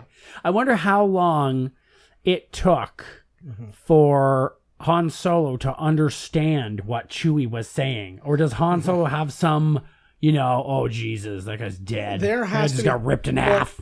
We're almost definitely going to get an answer in the Han Solo movie because he does meet Chewbacca. Oh, sweet. So, who's going to play Chewbacca? What? It's actually, I think it's the guy who played Chewbacca for the action scenes of Episode 7. It's some like young guy. I think he's a Canadian guy. Some tall guy. Yeah, he was. Yeah, but there's another guy. So basically, Peter Mayhew played him for kind of like the close-ups and whatever, just to have him there. And then they brought in this guy to actually run around and like do stuff because Peter Mayhew can barely walk at this point. He's on. So they just had him for what, nostalgia? Yeah. Well, yeah, they honored everybody they could, right? That's cool. I'm down with that. Yeah, I'm alright with that too. What the hell, eh? He's still dirty as fuck. Yeah, they are. Well, shine him up. And that's something I really like too. And that was a really hard thing to understand why people didn't get. Like when the prequels came out, why is everything so shiny and so whatever? Because none of this shit had happened. None of the Clone Wars, right? Yeah. Well, and like friggin' like C-3PO didn't even have his covering yet. Do you think that now that they're doing that, Disney's gonna do Star Wars forever? Oh, absolutely. So like they're gonna. I hope so too because I think they're doing a great job with it. And I was so surprised with Rogue One. I was so impressed with that movie. Yeah. Which is, another thing in this movie. For years, you watch them destroy the Death Star, and you're like, how the hell? Why would they make the Death Star that wimpy? Yeah. And 57 years later, they explain it. Yeah. Yeah. Yeah, they give it a something. Actually, again, there's a whole nother story that was based on video games and comics and all that was Rogue One, but it didn't have any of those characters. It was a different guy named Kyle Katarn who basically he should have been a Jedi, but he never got. Bummer. It was all this. Well, everything ended. Like, it was the Jedi were all wiped out and stuff. Like in the middle of training or something, right? So, well, no, he wasn't even that. He was like a little kid when it happened, so he never got taken but when for he grew up, training. he would be. Yeah, he would have been. He ends up joining the Imperial fleet. He becomes an officer and all that stuff, and then he finds out that his dad was in the rebellion, and so he ends up deciding to join the rebellion, and he joins the group who goes and gets the Death Star plans. They'll probably... Oh, was he in Rogue One? No, he wasn't. Again, because when Disney bought them and all these side things, they got couldn't wiped get out. the rights to So that. this is where we talk about canon, where it's like everything else is now they call it legends. So it's like stories about Star Wars that don't really count as the story of Star Wars. Okay. So, and this is one of those things, and it was a fantastic story. Because I was going to say that would be a good one for another standalone movie, but then you just said it was Rogue One with the guy it's in essentially Rogue One, and then it continues beyond then, where he meets Luke after the fact. Right. And he finds out that he should be a Jedi, and then he meets another exiled Jedi. Right. And like gets some training and stuff. He ends up going to this place where there was a giant Jedi and Sith battle, and so it's basically like a mass grave of Jedi and stuff like that. And it's a weird like Force-rich place, and the Empire's trying to take it. And there's so many cool stories. I gotta get you those before you take off, because anybody who doesn't know, we're getting ready for the summer where Todd's gonna be gone for like a length of time. So we're trying to record ahead of time. Yeah, so Todd's going to be sailing. We'll still be putting out episodes, and for the most part, it should still be the two of us doing them, because we are recording as many as we can in advance. So, I'm also just in the studio all the time saying random sentences that Joe sends me. I'll be able to so put he it together. can use, and I sometimes I just, like I said, the alphabet, slowly, words, major words, some different languages. We're going to branch out. Some Mexicali in there. Pig Latin. Yeah, some Navajo. Ebonics. So I like this. This was actually thought up on set. This was not a written scene where he frightens the little droid. Yeah. There he goes, eh? He looks like that little guy from friggin' Wall-E cleaning the floor. Yeah. Well, everybody's from Wall-E in this movie. Oh, it's my probably God. where Wall-E got a lot of It probably was. I love that little guy, man. Following Wall-E around. Yeah. Oh, they got you, Wookiee. There was actually a controversy just over Chewbacca's Hey, outfit. there's a black C-3PO. Yeah, and he says something jive when he walks by. So here's like Director Krennic's outfit from Rogue One. He's like the white outfit guy, except he had a cape because he's badass. Who's this guy? Just low maintenance? Is he working the cafeteria or what, that guy? I don't know. Chewbacca just checked out that guy's ass, though, totally. This guy, who's this? Yeah, I don't know his name, but what outfit is that? What outfit? I think that's the more, like, it's not officer because they don't have any medal, any badge things. So they're just there. They're like probably non-military personnel. Yeah, they probably work the cafeteria, janitor staff. Yeah. Well, there's like billions of people on this thing, right? There's like it's. We've never seen the bathroom in Star Wars. In all these movies, we got the seashells and Demolition Man. Like nobody goes to the bathroom in movies. Now, I'm not asking for some, camera toilet shot. Yeah. Well, yeah, that'd be cool, but I'm not asking for it. And after all that blue milk, you really gotta force one out. Oh yes. Oh yeah. High five me before I cry. Hey, I just got that. I was like, well, yeah. Sometimes you do. Sometimes the blue milk doesn't want to. Oh wait. There I was like. So, anyways, this the Chewbacca costume. You, the studio actually wanted them to put shorts on his costume so he wouldn't be naked. Oh but my then they god. Had to go, He's wearing jean shorts. So they literally had to just go. He's an animal. Like, they should have totally done. He's got like the sideways cap. He's like, yo, it's friggin' Chewbacca. What they should have done is put a shirt on him, no pants, and just like go like, well, I don't know what you're talking shirt. about. He's got the. I honestly thought that the bandolier, like his bandolier, was meant to cover up any potential junk. How do they fire these things, man? These laser beams are awesome. Yeah. They come up with this idea so they can make a PG with bloodless violence, the laser beam. But I think the laser beam's been around a while. Yeah. Pew-pew. Like in all the sci-fi, they're shooting laser beams. I liked they did a thing on Mythbusters actually not testing specifically the creation of the beam, but since they're lasers, should it not be instant? Like you shouldn't see it firing across. Right, like coming along, yeah. Like you hit the button and the thing on the other side's already burning type thing. But they were like, come on, deal with it. Yeah, fuck. I was going to say Han Solo. Harrison Ford didn't learn these lines till right before the scene, so it would sound more natural when he said it, like he was improvising it, not knowing what he was supposed to say. So he just, thank you. That's just what an actor says because he got loaded and didn't learn his lines. So he's like, I did it for the, the pink pages. Yeah, I did it for the reality of the scene. Yeah. But this is the one scene that that really makes me think that Bill Murray could have done it. Yes. Like that's the scene that wasn't he. That's how I answer people on the phone all the time. Yeah. What do you mean you don't have any wings left? boom, I blow the fucking phone right off the wall. I always say it was a bad conversation anyways. Here's a really creepy way to look at your sister in the morning. Oh, yeah. I feel bad they didn't even at least give her a mattress. She is like a high-end prisoner. Yeah. And like in it's a lot of shitty cell. like even in pirate things, when you're taken like prisoner and you're like a captain or something, the captain gives you his bed and you're a prisoner. Does he? Yes, that is a common thing. Is that the rule? Yeah, well, yeah, I guess it's part of the code brought forth by Bartholomew and Morgan. Oh, there's a tremor in the force. Yes. There's a tremor in the force, and it's like we stripped that needle bot and just put him in the middle of our table as a centerpiece. Look at him, eh? We took all his pieces Needle away. bot. He's moving on up. Yeah. Or maybe that's like their version of the tall man's sphere. I think that you take the top off and there's mints. All shaped like the Death Star or something, right? I got Senator Palpatine. It's all branded. Yeah. Actually, what's interesting about the Death Star, I saw a cool thing about the making of the Death Star because it was a big circle. That must have been a toughie. Well, no, but it was a big thing. But like they built it out of just a lot of like they bought a ton of modeling kits and just started building it. But to make sure, because it was like a dozen or so people building it all at the same time, so to make sure that like one area didn't have like its own kind of signature and then an area did, so they would all work in one area and then have to keep rotating. And then build off of what the other person did. Right. So it's kind of like it's kind of like that old stream of consciousness writing we used to do, like improv style. Where it's like you'd start the story and then I'd pass it off to you and you'd continue the story. So that's basically how they did it. So it would have this kind of a random look all around. That's kind of cool. Like yeah, it was neat. So like you get a couple days. This is your section, and then I got to build my section into your section. Like before, like from here to lunch, I'm building section A. Then I'm on B after lunch. Then tomorrow I'm on C till lunch. And D's doing the dishes. That's dishes duty. Do you think that, Darth Vader's got this long cloak. Do you think that he ever got it caught in one of the closing doors and then, he was embarrassed, so then he kills everyone in the room? That's when he does the Kylo Ren. Exactly. Because look at that flow. I thought when he was walking out of the room there, I was like, this door's going to close, and he's going to be like, motherfuck, not again. That would have been amazing. That's like when Dark Helmet in Spaceballs gets caught and the door just That's right, yeah. I would have stole that from there. Yeah. Carrie Fisher had like no firing gun experience in these things, so they actually got the guy who taught Robert De Niro how to fire a gun in Taxi Driver.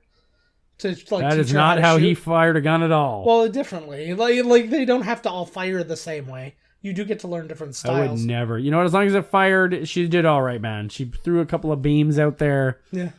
Even the princess is fighting back. Get your fucking Wookiee ass in there. I like how they all talk about how bad the smell is. They actually say after this next scene, the Chewbacca costume never smelled the same. It just because it had that wet must. After this scene. Yeah, and they said for every subsequent scene that they shot after that scene, he stunk. Oh, mama. They only had one costume to use? I get. Well, they probably had a couple of costumes, but this was like the main costume. Good thing they landed in the styrofoam room. Yeah. Like, look at this. Thank God. I like in Fanboys when they go into their garbage chute. It's all garbage bags, right. But it's the same place. I kind of like that movie. I love that movie. I think it's really funny. And they did shit! And they got a lot of people from Star Wars to be in it. And did that happen in the original one? Yeah. I don't like. It's weird that there's water, but things are like that look like they're metal or floating. It's the black styrofoam room. Yeah. Hey, I got 55 more pallets of black styrofoam. Yeah, throw it down the hole. These are all like the models from building the Death Star. You know how you always have to tear pieces away? That's all the pieces got thrown away. Foamies. Well, probably they're getting shipments for the Death Star too. That's wrapped in foam. Yeah. You got to put that somewhere. Oh my God, he's got like a shit stash. See, now I like the idea of the unknown of this creature. There's one little scene where he just pops his eye up in a second. It makes no sense. Like it's fine that it's. What do you mean? There's no point to it. Like because you've already determined that there's something in here. It makes it cool. Like again, that looks very much like the eye, like one of the eyes from that thing from Big Trouble in Little China. Yes, it does totally. So holy shit! And where did he just go under? I don't know. He's in the tubes. What the hell is he? He's in the toilet tubes. But he actually had to hold his breath for so long from getting. Whoops! Did it again. We're not getting better at that. We're getting worse. 19 plus episodes, like full episodes of this, and we're still doing this regularly. Fucking A. Yeah. Student movers. But yeah, so Mark Hamill, he burst a blood vessel in his face by holding his breath so long during this scene. Wow. That for the rest of the scenes they had to shoot. Now, I don't know how many scenes they had left to shoot at this point, but for the rest of the scenes, they had to shoot him from one side because, like, you know, His face was all messed up. His face was all destroyed. He said, "Also, what set was this? Who is this? WB? No. This is who is this? This is Fox. Oh, Fox. So it's Fox Studios. Yeah. Well, this was shot in studios in Pinewood in England, I believe. Oh, in England. Yeah. That's why all the Brits are in it. Yeah. Yeah. I don't know. I don't really know what the point is of that, unless like I don't. They should have got their thing way wetter. Yeah, I know. Look at that, eh? Well, it's funny, too, because it's, again, if you've never heard her tell the story or anybody else, she's not wearing a bra or underwear. I was literally just going to say she's clearly not wearing a bra, and it's magnificent. Well, she had asked because they just taped her boobs to support them. And she asked, like, why can't I wear a bra? And George Lucas literally just said, there's no underwear in space. And his argument, other than just being a total pervert, was because of weightlessness and stuff. He's like, what happens with a bra? Like, do you get strangled in it? Do you get whatever?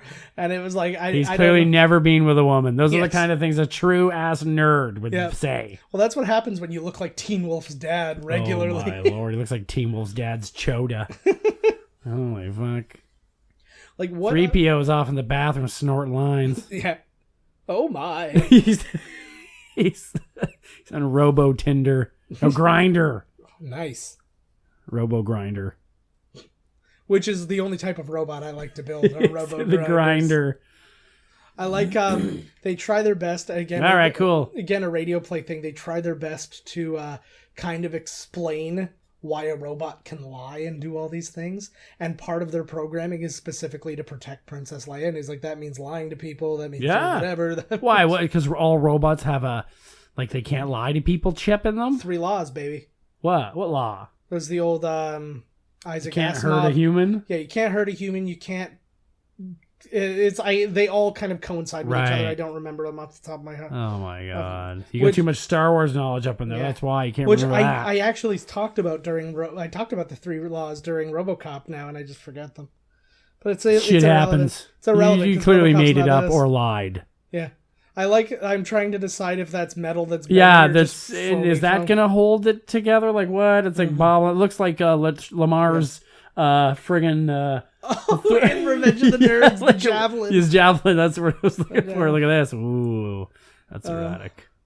Yeah, what is that, like, ice cube that was coming out? Was he activating the ice? Yes, he was making a drink. Yeah. That's what that was. That would have been amazing. It falls out, just lands on the thing. Yeah. Ding, ding, ding. I like to. It's something you never really notice. It just like every now and again you see it in Star Wars. There's like you see that the alphabet's different. You see like different like lettering and stuff like that. You see it very prominently in Episode 7, like across that big stand and stuff like that. And you see that and you're like, oh, okay, English is just what we're hearing, but they're speaking something totally different. Oh, Jesus, that would be, like, terrifying. Look at the walls are kind of, like, wobbling as they kick on them. Yeah. Well, I think even filming a scene like this, I'd be kind of freaked out. Yeah. Be like, you're going to kill me for real. Yeah. I picture it's just, like, a couple of Teamsters on either end just pushing it in, so it's not going to kill them. It's just going to make them uncomfortable. Yeah. The art director, so the guy who did, like, all the sets and stuff like this, he's the guy who did the stuff for Clockwork Orange and Superman 1 and 2. Right. AKA the only 2 good Superman movies. That's John Barry who did all that. And he's very... Look at that random tube sticking out. Yeah. I liked when they showed the old house back on Tatooine. Yeah. And it was like, there was like a mud hut, but it still had like an electronic console on the side. So like even in this, future, past, galaxy, whatever, even the shit houses have some, technology that's greater than ours. Yeah. It's kind of like if, like in 2005, you went to the ghetto and found a plasma. Yes. like it's kind of like that. That's exactly that's like that. That's a much more Where the racist fuck's way he of going? saying it. Oh, he's just wandering. That's the only way to say anything nowadays. You know people to listen? No, I know, true enough. You gotta throw out some swears. But I like to just like the little conversations these guys have. Hey, do you hear the new T-38? Oh, those guys, were they talking shit? No, you hear them in a See couple that new seconds. toilet paper dispenser? What the hell were they thinking? Three seashells. Yeah. 3 What is this primitive crap? Yeah. I have it in good authority that Darth Vader's name is Garth Vader. Garth Ladle. Oh my god. See, there he goes. They don't really, other than to give the excuse for him to shoot in there, they don't give What's really what's any his excuse. problem? He just heard that noise and he got scared. Like a dog, when a dog hears a loud noise, You know, like shake. what about when he goes to the bathroom? He probably gets shit all in his fur. Yeah. Like, that must be awful. I'd be getting him to wear a diaper in the Millennium Falcon. So you're not sitting there. I just saw a meme, actually, that was Chewbacca blowing a big bubble from bubble gum, and it just said, "This is going to end badly." No way. That's kind of close. Other end, but you know. Yeah. Here they come. Would you get a suit? One of these stormtrooper suits? I would. I'm too fat right now, man. I don't feel. They I don't have feel good about like myself. bigger guys. Come on. Right now, the only person I feel qualified to be is Porkins. Porkins. Is that a real name? Yeah, man.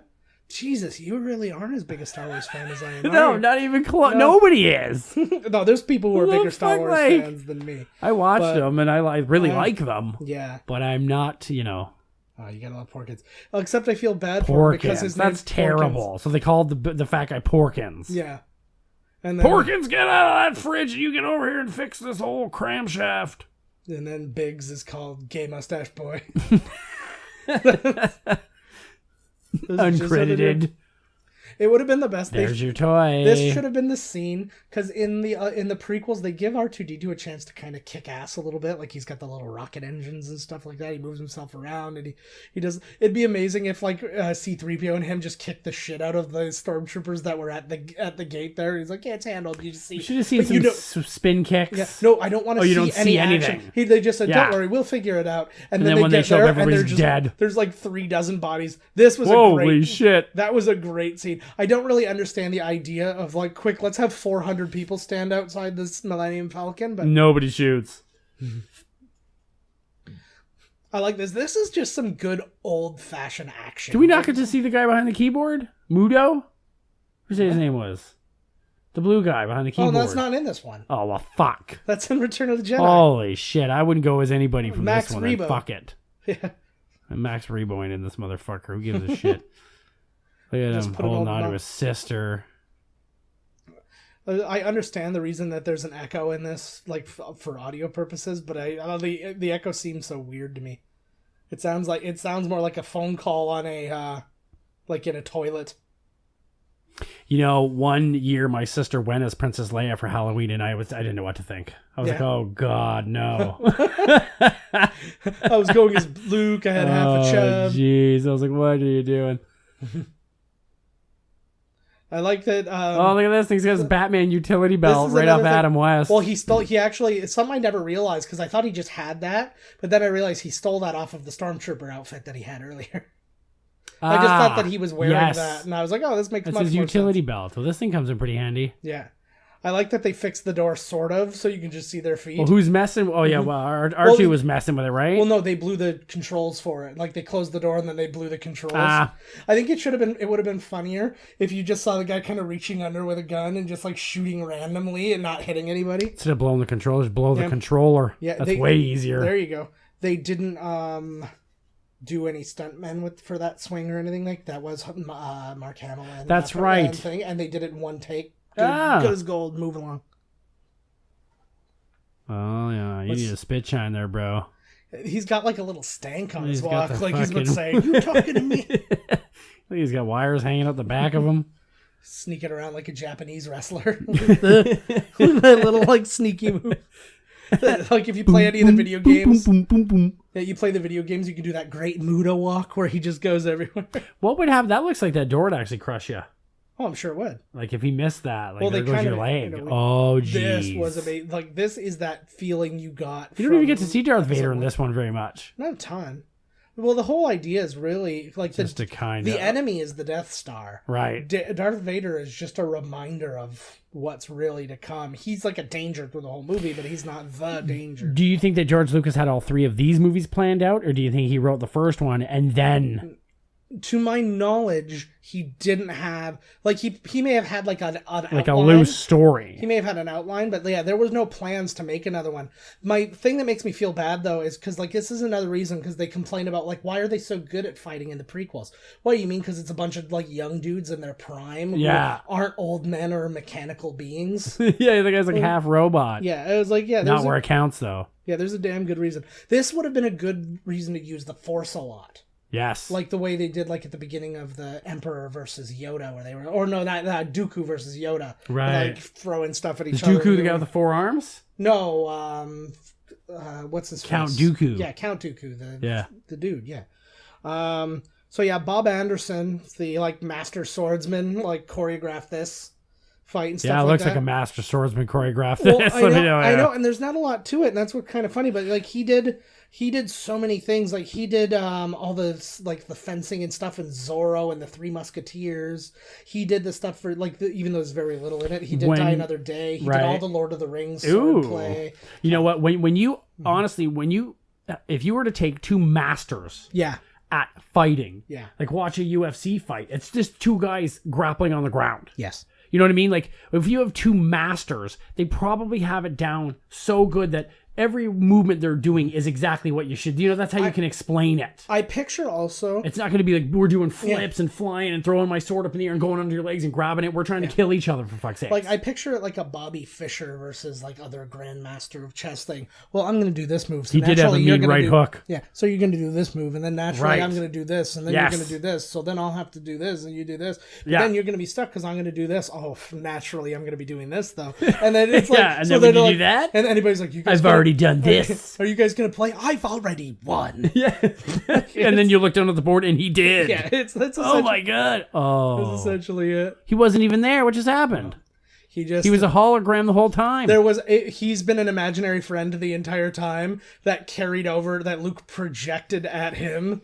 And then he's like, I got him. And he's like, hey, there was no him. They were just like humoring him. Mm-hmm. He said they're talking to no one. Yeah. But if you want to talk about the most important thing Bob Anderson ever did, he was the stunt coordinator for the Justin Bieber episode of Punk'd. Oh my God.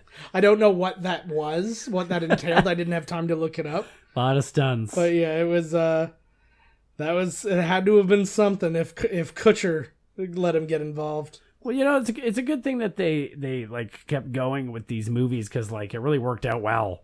If he was just making characters here, and then the next one he's like, oh, you know what? They could be brother and sister. Yeah. And that could be their dad. And he's like, oh man, this worked out way too well. Instead of painting yourself into a corner, you painted yourself into a big, glorious, money-making fucking field. Yeah. Yeah, that's not too shabby. So well, he looks like he's at it. Look at him. He's like, fuck this. I like that scene, the little mirroring from episode 1. When they did episode 1, there's a scene where Amidala puts... Well, Padme puts the blanket around young Anakin. Right. Because he's cold, because it's cold in space. It's cold out there in space. Yeah, well, this is the first time he's needed a blanket, and he's been in space for a little while. Yeah, he's used to that warm Tatooine. Well, that being said, though, I'm sure that the Death Star has a very solid heating system. Yeah, I don't think... Well, this thing's an old piece of crap, right? So this thing's probably freezing. I kind of don't understand why he didn't ask Leia. Leia seems to be more involved in fighting. Yes. You find out she's a member of the Rebel Alliance. She has been fighting. Yeah. Well, he's sexifying her here. Yeah. He's like, girls can't shoot. He probably just sent her there to make some space grilled cheeses. Yeah. Well, yeah. Why don't you go to the space kitchen and get a setup? And then when you're in space and you ask for a grilled cheese, you have to say space grilled cheese. Yes. Because that is cooked totally different. Well, yeah. And then like as opposed to Alderaan grilled cheese. Pew pew pew. They said that the model, like the large model for the Millennium Falcon, was made out of like old, like plane and car parts and stuff like that. It was, they talked about that in the Blu-ray commentary, like their actual commentary, but I don't really know what it all, it's just all like spare shit. Right. Well, that's good, man. Recycle, reuse. Right. I liked how Princess Leia looked in the new one. The CG they did. She looked good. Yep. It looked neat. I liked it. She's looking trim. Yeah. She's the one person I good job, R2. I kind of wish you didn't see in Rogue One. Right. Like, because they could have gotten away just by using her voice or something like that. Or if you just saw like the back of her a little bit. Like you could have gotten away without having to show her face, because everybody would have known immediately it was her. Because Right. it's not like anybody was Show going to the see Rogue One. buns, yeah. Yeah, and especially. Well, what because about it's- you just said not everybody went and saw Rogue One. Sure, Well, there I was gonna say These kids no. that I are was going gonna to say see it. nobody went and saw Rogue One as their first movie. Like nobody has seen nothing except Rogue You One. know what? I'll bet you somebody's out there that has. Okay, well, screw First you. if you movie ever, too. did. Oh my god. And it's Rogue One. A lot of explaining in the car home. Yeah. A lot of it. Yeah. Well, it was like that giant window. Spaceships kept flying at us, but none of them hit us. Yeah. Oh wow, you really need you need a lot of things Should explained get to your you. kid out of the basement for a I'm while. so sorry. Boom. I'm sure. You know what? I'm going to tell you right now that I think that ride's going to be at Disney, I'm sure they'll figure where it you're out. driving this thing. I imagine over the next several years, you'll probably get it. Like it'll probably start with 1 or 2 rides, like Harry Potter World did Right, and there. just like The get Wizarding bigger and World. bigger. Yeah. Well, Star Wars is going to be around forever, so that land's going to be there for a while. Same with Avatar. Yes. Yeah. Avatar. We have no choice. That guy's got way more throat lozenges stuck to his jacket than the rest of them. He's way higher up. Look at that. I thought it was like those like old people like pill. That's you did that. things. I was honestly thinking, which one am I going to say? Right, the lozenge or the pill? Monday, Tuesday, Wednesday, Thursday. There That's it right is. near my nipple, the top. Like I just pictured it because he's an old man and he just pushes it in and it just injects into his body. goes right in. like Nuke. Like when you open up a package of gum, like Excel or Yes. whatever, and then it goes into you. Yeah, it just Oh absorbs. God. I'm fine with that. Or it's nanobots or something, right? It's the future / past. Nanobot technology. That's not her real hair all wrapped up like that, is it? I highly doubt it. Oh, She did- Data's going to analyze it for a weakness. Yeah, I know. What's Data doing in this? People do not like when they cross over. Yeah, he ain't in it for nothing but money, lady. This is a- Sometimes alien poontang, like Captain Kirk. This is a volunteer job, asshole. Are you gonna bring me back to the Death Star? And one of them too, like at the cantina, some Star Trek crew guy should be in the corner. That would have been fun. There's gonna be so many crossovers in this thing. Well, it was like the way that when it was Batman. What was it? Batman versus Superman in episode 7, where both getting ready to come out, and they were like showing little crossovers of each other, like in their trailers or like little mini videos, like they did Oh, the shot of right. the Millennium Falcon, and then the Batmobile was a part of the bottom of it Yeah. or whatever. It was, and I liked that because like those were 2 really competing movies, Yes. and they were like, "Hey, we're fine with this." Oh, they're cool. So we get It's like 2, old actors being in a movie together. This is- Like, well, fuck it. See, that's the thing about what like this, and this is why it was important to let what's happening with Star Wars happen now. The people who are making Star Wars movies are people who loved Star Wars Yes. movies. George Lucas, he created all this, and everybody will always be, Oh, this is new looking, I guess. Yeah, well, again, it was the shot, but it's just the extra CG on it. What the hell was that? He's clocking Yeah. their speed, making sure they're not. Yeah. He's got the radar gun out. Yeah, exactly. But yeah, like everybody's always going to owe something to George Lucas, but now like he had fallen out of love with it because everybody just like was like, "You're garbage. Yeah. You're garbage." Everything And you do is but garbage." I Like, heard that he griped about episode 7. he He was like, a little. I wouldn't have done that with it. I would have made Jar Jar's family come back, and He there was would have a been a little- musical number. This is why, if you haven't done it, go on Twitter and follow Glum George Lucas. It is the best Twitter parody out there. Oh, I don't even know it. He's Glum like- George Lucas. And he's sitting there. He's like, episode 7 was garbage. Not enough trade disputes. stuff like that, right? Look at this. They're sucking out all Yeah. the sweat and piss from Buddy that's inside. Yeah, exactly. That's probably precisely what they're doing. Yeah. I want to know Death Star. exactly how fast that thing moves. The Death Star? Yeah. I don't know. And Yeah, you got obviously any it's- specs? No, I don't have any Somebody specs. must have worked out all that shit, like how big it Oh, actually is. And People have you can look it up. You can find out how big it is. You can find out how much it would have cost in like our dollars to oh build. my lord, it's It a planet. It was like a quintillion dollars. Okay, going back to naming characters, that's General Dodonna talking there. There's a Oh, there's greaser up Ralph? front. Yeah. That guy right there is a Jameson. Yes. What else we got here? Oh, this guy sounds like the fish guy, only not in fish form. Yeah, pretty much. What good are snub fighters against that? But it's that weird grid. Yes. Holy jeez, it's getting Yeah. closer. Look at this is almost 3 dimensions. Yo, that looks like the thing that you get on your phone when you go somewhere and they beep it. And that's like your Yes. ticket number thing. yeah, This a is the QR fucking code. future right here, This man. is a QR code. QR codes. Oh, look at those are like that's R2's girlfriend, and notice he was like looking away, like, sorry, baby, I gotta go back out on the Gotta road. do some shit, girl. look at how like beat up and grubby those particular guys look. If you look at the back there, that's one of that's Gold Leader. Oh no, not yeah. Crap, I can't remember. Oh, here it is. Here's what they explain in Rogue One. Yeah. When for years and years, it's like, why the hell was this thing that easy? Yeah.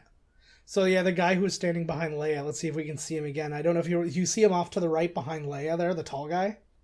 I missed him. Shit, we'll see. That guy looks like Kylo Ren. Yeah, I like that the only person who believes this can be done is the only person who's never fought. There he is behind. Did you see him really quick there? Yeah. So he was one of the guys that they reused in Rogue One, where they reused those shots. But his name's Angus McInnes. Some things you might know him from. He played the Warden in Superman 2. He was in. Do you remember the hockey player in Strange Brew? Yes. That's him. No way. He was also in the original Judge Dredd as one of the judges. He was in Hellraiser 2 playing a detective. Beautiful. He was in Hellboy. He was in Captain Phillips most recently. Captain Phillips, that was a good movie. Yeah, so like, yeah, he's got a pedigree. I saw him and I was like, I thought I recognized him, and then it was in Strange Brew. I'm like, there's no way he did Strange Brew, or he did Star Wars then Strange Brew. And Max von Sydow did Strange Brew, for God's sake. I know it's true enough, but like usually you put all your eggs in one basket when it's that kind of thing. It's like, oh my God, we got Max von Sydow, who was also in Star Wars. Yeah, there you go. Wait, who's he in Star Wars? What? He's in Episode 7. He's the old man who gives... Oh, this is what I was going to say before, going with this whole, incest theme. Luke has now met who I'm guessing is going to be his daughter. They're the two last Jedis. I don't believe that they're related. Oh, you don't think she's going to be? She's going to be Leia's kid? Neither. Whose kid is she? Because she knows, like, she wasn't that young when she was dropped on the planet. She knows who her parents are. And she does not recognize Han, Leia, or Luke. She knows. Yeah, well, nobody recognized each other in this one. She knows Luke is a story. Well, but they were. It was like two of them were a day old when they last saw each other. Oh and then yeah, you got a friggin' excuse for everything. Yeah, that's what I'm here for. I like to do that in movies all the time too. Like, this fucking stupid, and you say no, like this, and they're like, come on, like this episode is Joe Finley, Star Wars apologist. Yes. So I like. There's another scene in the radio play and stuff, and they probably did shoot a scene for this. They were like, oh yeah, I want to go and I want to fight too, and they're like, we can't just give a fighter pilot or like a fighter jet to anybody. So they put him on like a little what's it called, like a simulator, like a one, and he does it, and then they're like, oh, you're a natural, get in there, you're great. What do you know, you're great. I love Look at all these planes. You really ignore there's Biggs. So this is the first time we're seeing him in this movie. So that's Garrick Hagen. He actually played Edward R. Murrow in a miniseries back in the day. He was in Mission Impossible playing some reporter, like small roles. Right. He was also a reporter in Charlie and the Chocolate Factory, the Tim Burton one. And then he played the CIA director in Spy Game. Nice. But he's, again, without that mustache, he's got a really weird face. Like, if you look him up on IMDb, his face, like, none of his photos are him with the mustache. And it's all like, he's got that sunken-in face. Like, they're going to say that none of his photos show his face. Yes. It's, like, weird, like, to the side. This one's really blurry. Like, they're all, like, the pictures that, like, teenagers take now where they just lift up their shirt to show their abs. And it's just torso. It's just like, or, like, there's a bird in the way right when they take the picture. Yes. Or yeah, it's some selfie with a shit in the toilet in the background. There's Anthony Weiner's like underwear crotch bulge. Anthony Weiner. There's nothing better than the fact that Anthony Weiner sent dick pics. That's the best thing in the world. Sorry, gang. He has to. Come on. Yes. If anybody's gonna get away with it, it's the Wiener. So I like this one too because you get to see, like, I ignored all the other ships. You're always only thinking about the X-Wings. Right. Because it's Luke's. But, like, the Y-Wings are so cool. The Y-Wings are awesome. There's other ships here that are really well designed and really ignored. I actually have a bunch of ships in my room. I got, like, the die-cast replicas when I was at Disney. And I've got, like, an X-Wing. I've got, like, a new X-Wing. I've got the Force Awakens TIE Fighter. I've got the Millennium Falcon. I've got all sorts of things in there. They're just all on shelves in my room. Oh. I'm not allowed in his room anymore. Ever since he caught me digging in his underwear drawer again. Carrie is less than thrilled with all the stuff that's in there. She's like, it's just more stuff to dust. She's right. You sleep on the floor. The Millennium Falcon sleeps next to me, woman. Yes. Its jagged edges make me so happy. That's the only way I can live. Oh, that's a new one. That's new. Yes. That looks way too clean. Look at that. Well, this was in as of 97. This wasn't in that one doesn't look that in the bad. 04 remake. This was cleaned up. Well, that's because it's all computer there. It's not like some fucking. So look at that guy. That's Porkins There's right there. Porkins. But I'm going to give you a little information on Porkins. This is going to blow your mind. So he was in Flash Gordon. He played Major Eaton in Raiders of the Lost Ark. He played Harry Howler in Superman 4. But here's the one that's going to get you. He played Lieutenant Eckhart in Tim Burton's Batman. Wait a second. You ain't got no future, Jack. You're an A1 nutball and Grissom knows it. Yeah. Wait, I gotta say, he looks like Rooney. He looks Actually- like Buddy from Yeah. Well, that Ferris was, Bueller, the one dude. That was Dennis Lawson. That's actually Ewan McGregor's uncle. No, I need to see He Buddy again. Yeah. Where is Porkins? Yeah. I don't know. We'll get to him. But Dennis Lawson, who plays Wedge Antilles in this, he's like basically like Luke Skywalker's number 2 man on the Rogue Squadron, like of the fighter pilots. Like after this one, because obviously like Luke is worm shit in this one. But well, because he's the rookie, right? It's not until you blow up a Death Star that you get a higher role. So there he is again. He also went to drama school with Ian McDiarmid, who plays the Emperor. No. Yeah. Whoa. So they got that going for them too. Imagine seeing this in the theater must have been awesome. I don't think I saw any of them in the theater. Not these three. I mean, no. Well, we saw the re-releases. No, the re-releases. I mean, Yeah. like when it first came out, like No, the first three. Well, Because like- how old was I? You were 2? 2 for the second one. Yeah. Well, yeah. It was like I think no, 80 or 77, 70, 80, 79. 77, 79, 82, or 3. something like that. So you were not old enough to go to these movies. I wasn't even born. Well, yeah, the one. Oh my! So there's Porkins there again. he is, You ain't got man. no future, Jack. I did not know it was the same person. Well, fuck, and how my can head you? Exploded. That's a dude. good piece of trivia right there, man. Yeah. And you are cutting yourself short. You can do much better than Porkins, okay? That's That's bullshit. That's true. Well, I know I'm thinner than Porkins, but I'm not. But the problem is Believe. there's no in between. Don't you see these people doing like, cosplay? maybe There's like 500 I pound can't- Frodos. I can't There's do that. like I can't allow myself to do that. Like, it's like, I will either lose weight and get the costumes I want or do nothing. I'm sure you're gonna go as Porkins. That's gonna be the only reason. It's like I'm gonna lose the weight, and then Carrie's gonna be, oh, did you do it for your health? Did you do it to make sure you'd be around for your daughter's wedding? No, had to fit into Lobot's suit. I don't want to be Porkins, baby. She's like, what? Why do you keep saying I that? don't understand. In bed, do call me Lobos. Yeah. What's his name? Lobot.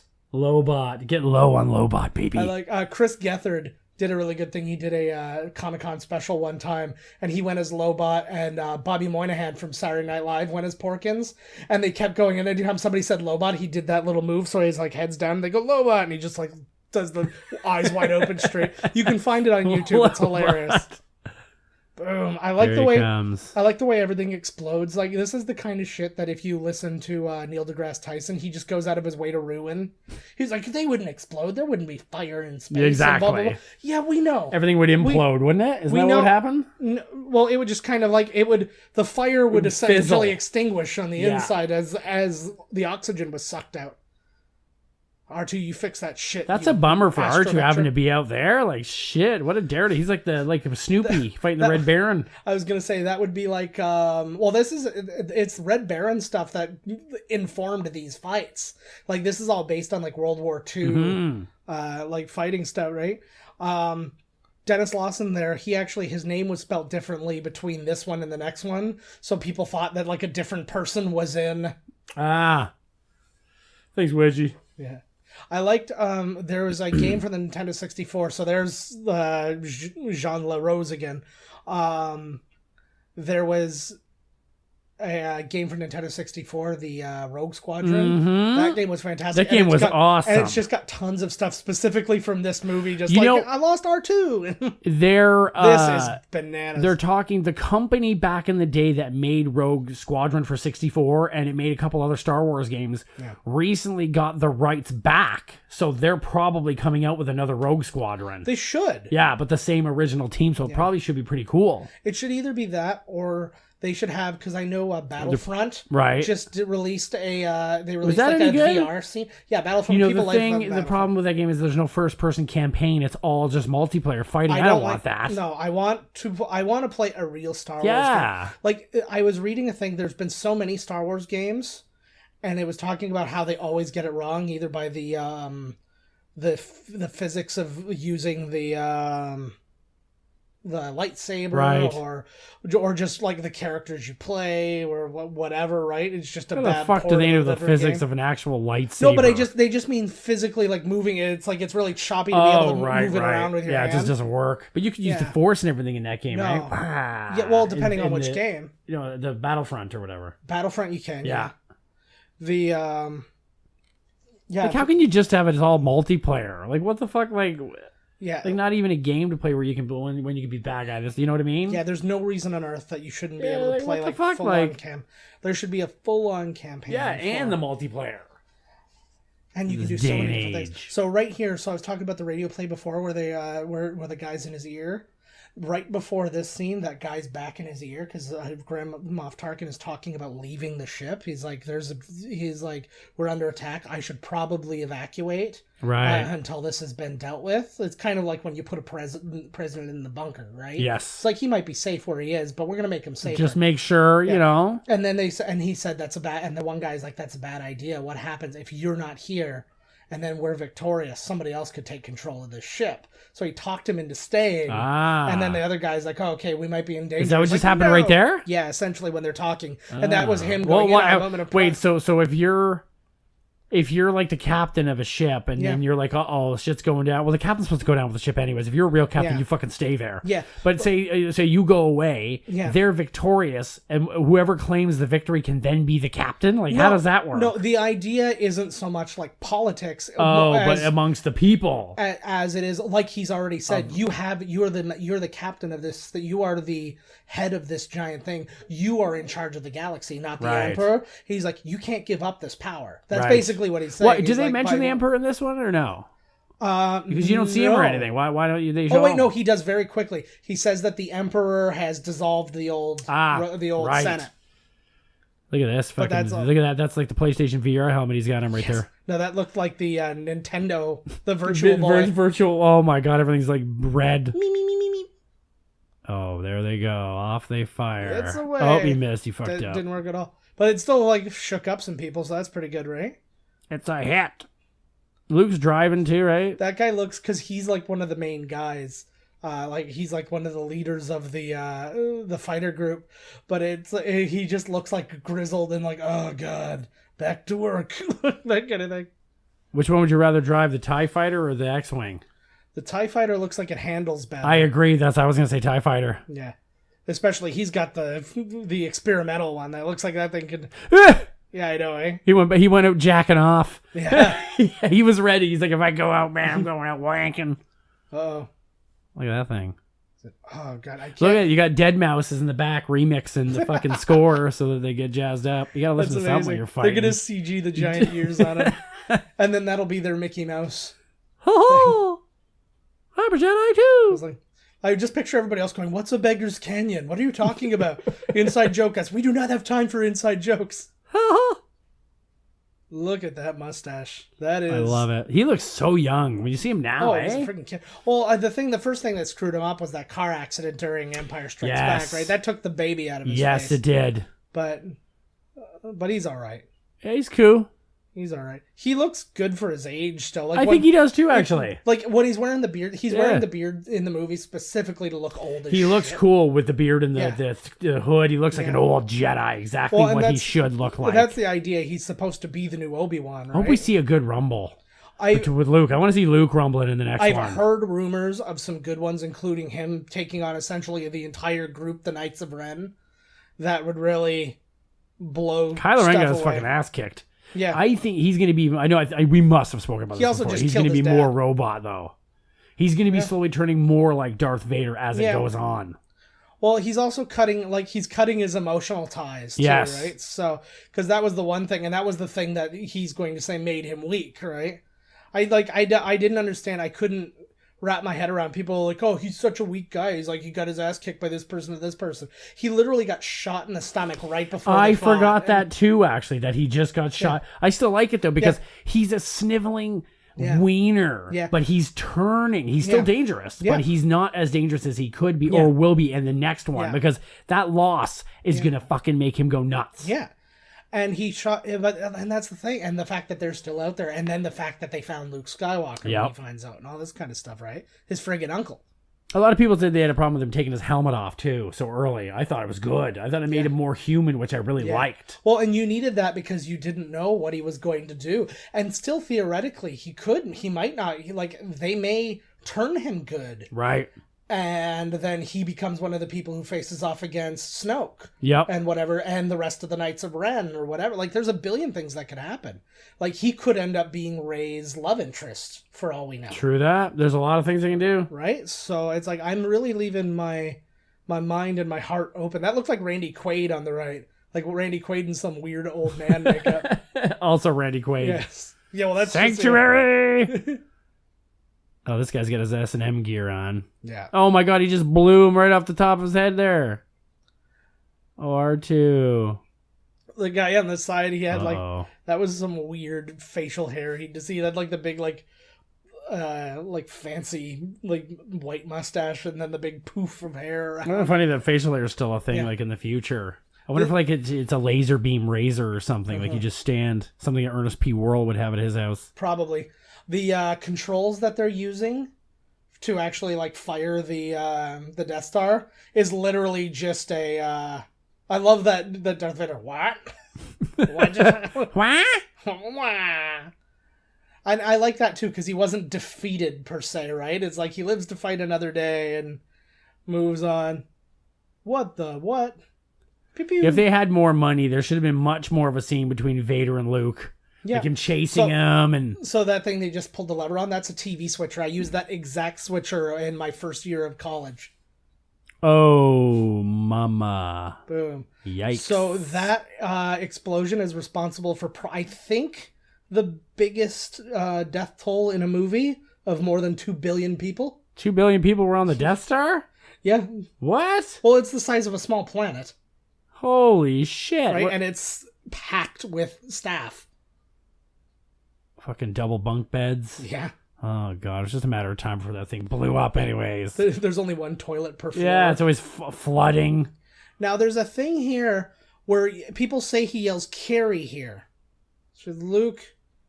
But then, so she goes, Luke, and then and they think he yells Carrie, but I'm not sure that he doesn't just say, hey. Oh, it kind of sounded like he did say it, but they were speaking at almost the same time. Well, and the problem is... A friendly smack to the face there for you, yeah, bud. I know. It's like, well, because he did still walk out. Right.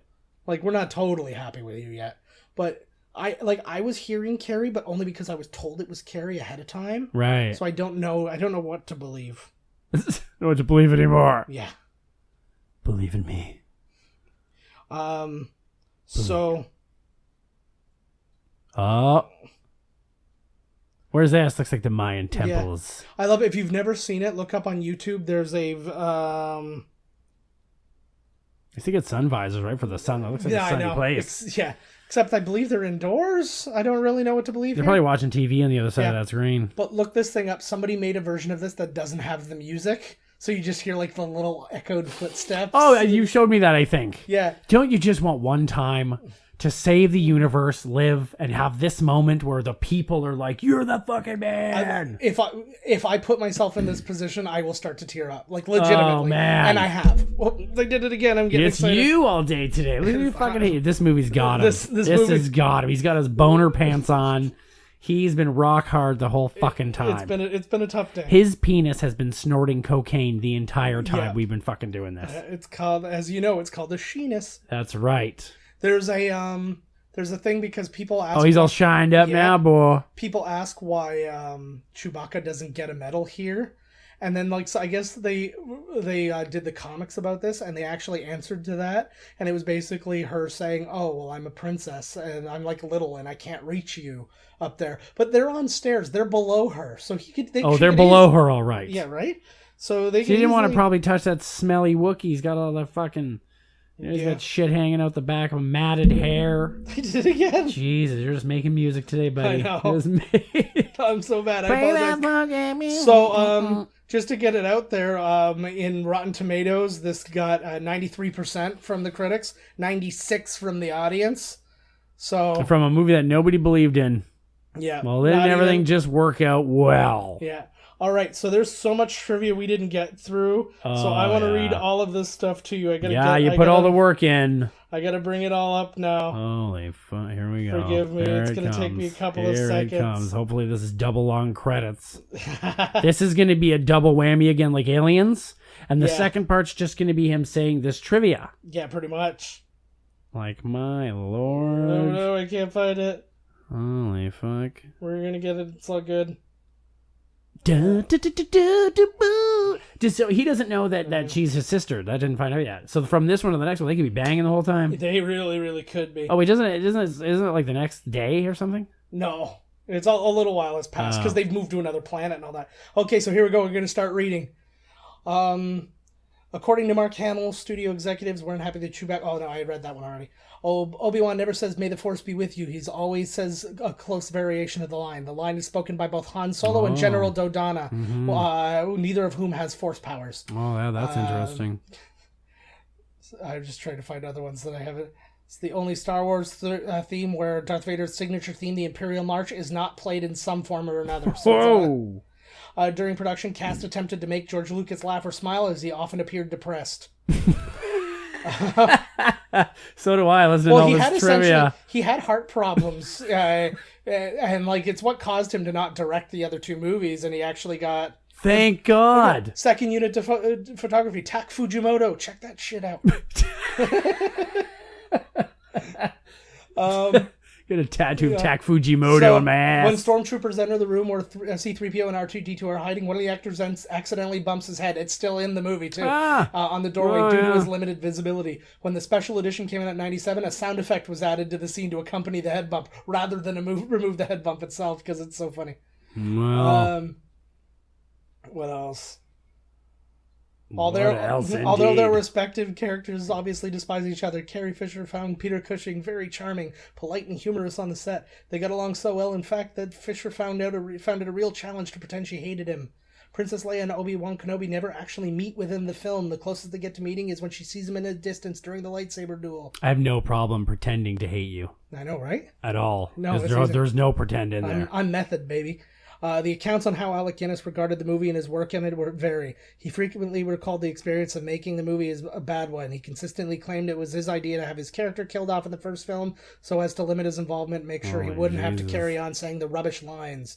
He later mentioned to shrivel up each time. I'm shriveling up right now. Each time someone mentioned the movie and claimed to throw away all Star Wars related fan mail without even opening it. A logical paradox, making it somehow, as this is not true, his journals report that some of his mail said in detail. Magazines or anything? Because he hated the fact that he would be most remembered as Obi-Wan Kenobi, despite other roles which were held in much higher regard. Contrary to all this, George Lucas had made the decision to kill off Kenobi since the character had no part to play in the movie's finale and deserved a memorable exit. According to Lucas, Guinness was give you less a memorable than happy exit about 5 seconds. The character was dying earlier than expected and even appeared to enjoy his time on set.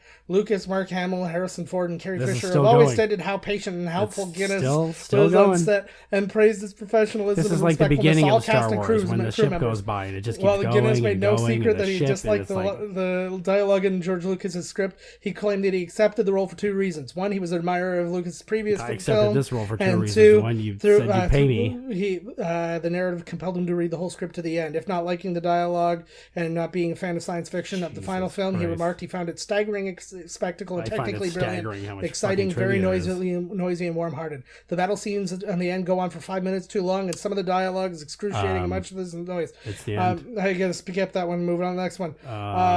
Okay, well, George Lucas' script evolved into a mammoth 200-page screenplay, having spent a full year writing it. He was reluctant to condense it, so instead he chose to concentrate on the first third interview expanding. Oh, that actually answers our question about how he got the story for the thing. So all of these were made into one thing. Oh, hey, the movie's done, but I'm gonna keep going here because why not? We're just gonna keep going. The here. Jawas language is Zulu. I already did that one. Well, I guess that's it for miscast. According to an interview with George Lucas, commentary? originally Luke was a girl, Han Solo was an alien, and the Wookiees were called Jawas. I'm Todd Murray for Joe R2-D2 Finley. and C-3PO were called A2 he's and Joe C3. Finley for Todd. Peter Mayhew worked as an orderly in a Yorkshire hospital prior to being cast in the movie.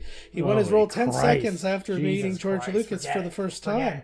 All the 7'2" Mayhew had to do was stand up. Jesus Christ. A great deal of the film was shot in vintage 1950 VistaVision cameras because they were higher quality than the other cameras available. After the film was released, the prices of these cameras skyrocketed. George Lucas planned to... no, he already did that one. See, this is the thing when I go and find out information myself. During the scene of the Death Star where Ben leaves to shut down the tractor beam, Chewbacca barks something to Luke, which Han says, "Boy, you said it, Chewie." Backstage footage reveals that Chewbacca says this old man's gone mad. The music by John Williams is ranked number 1 on AFI's top 100 years of skill. I already read that one too. Chewbacca was modeled after George Lucas's dog, Indiana. See also Indiana Jones and the Last Crusade.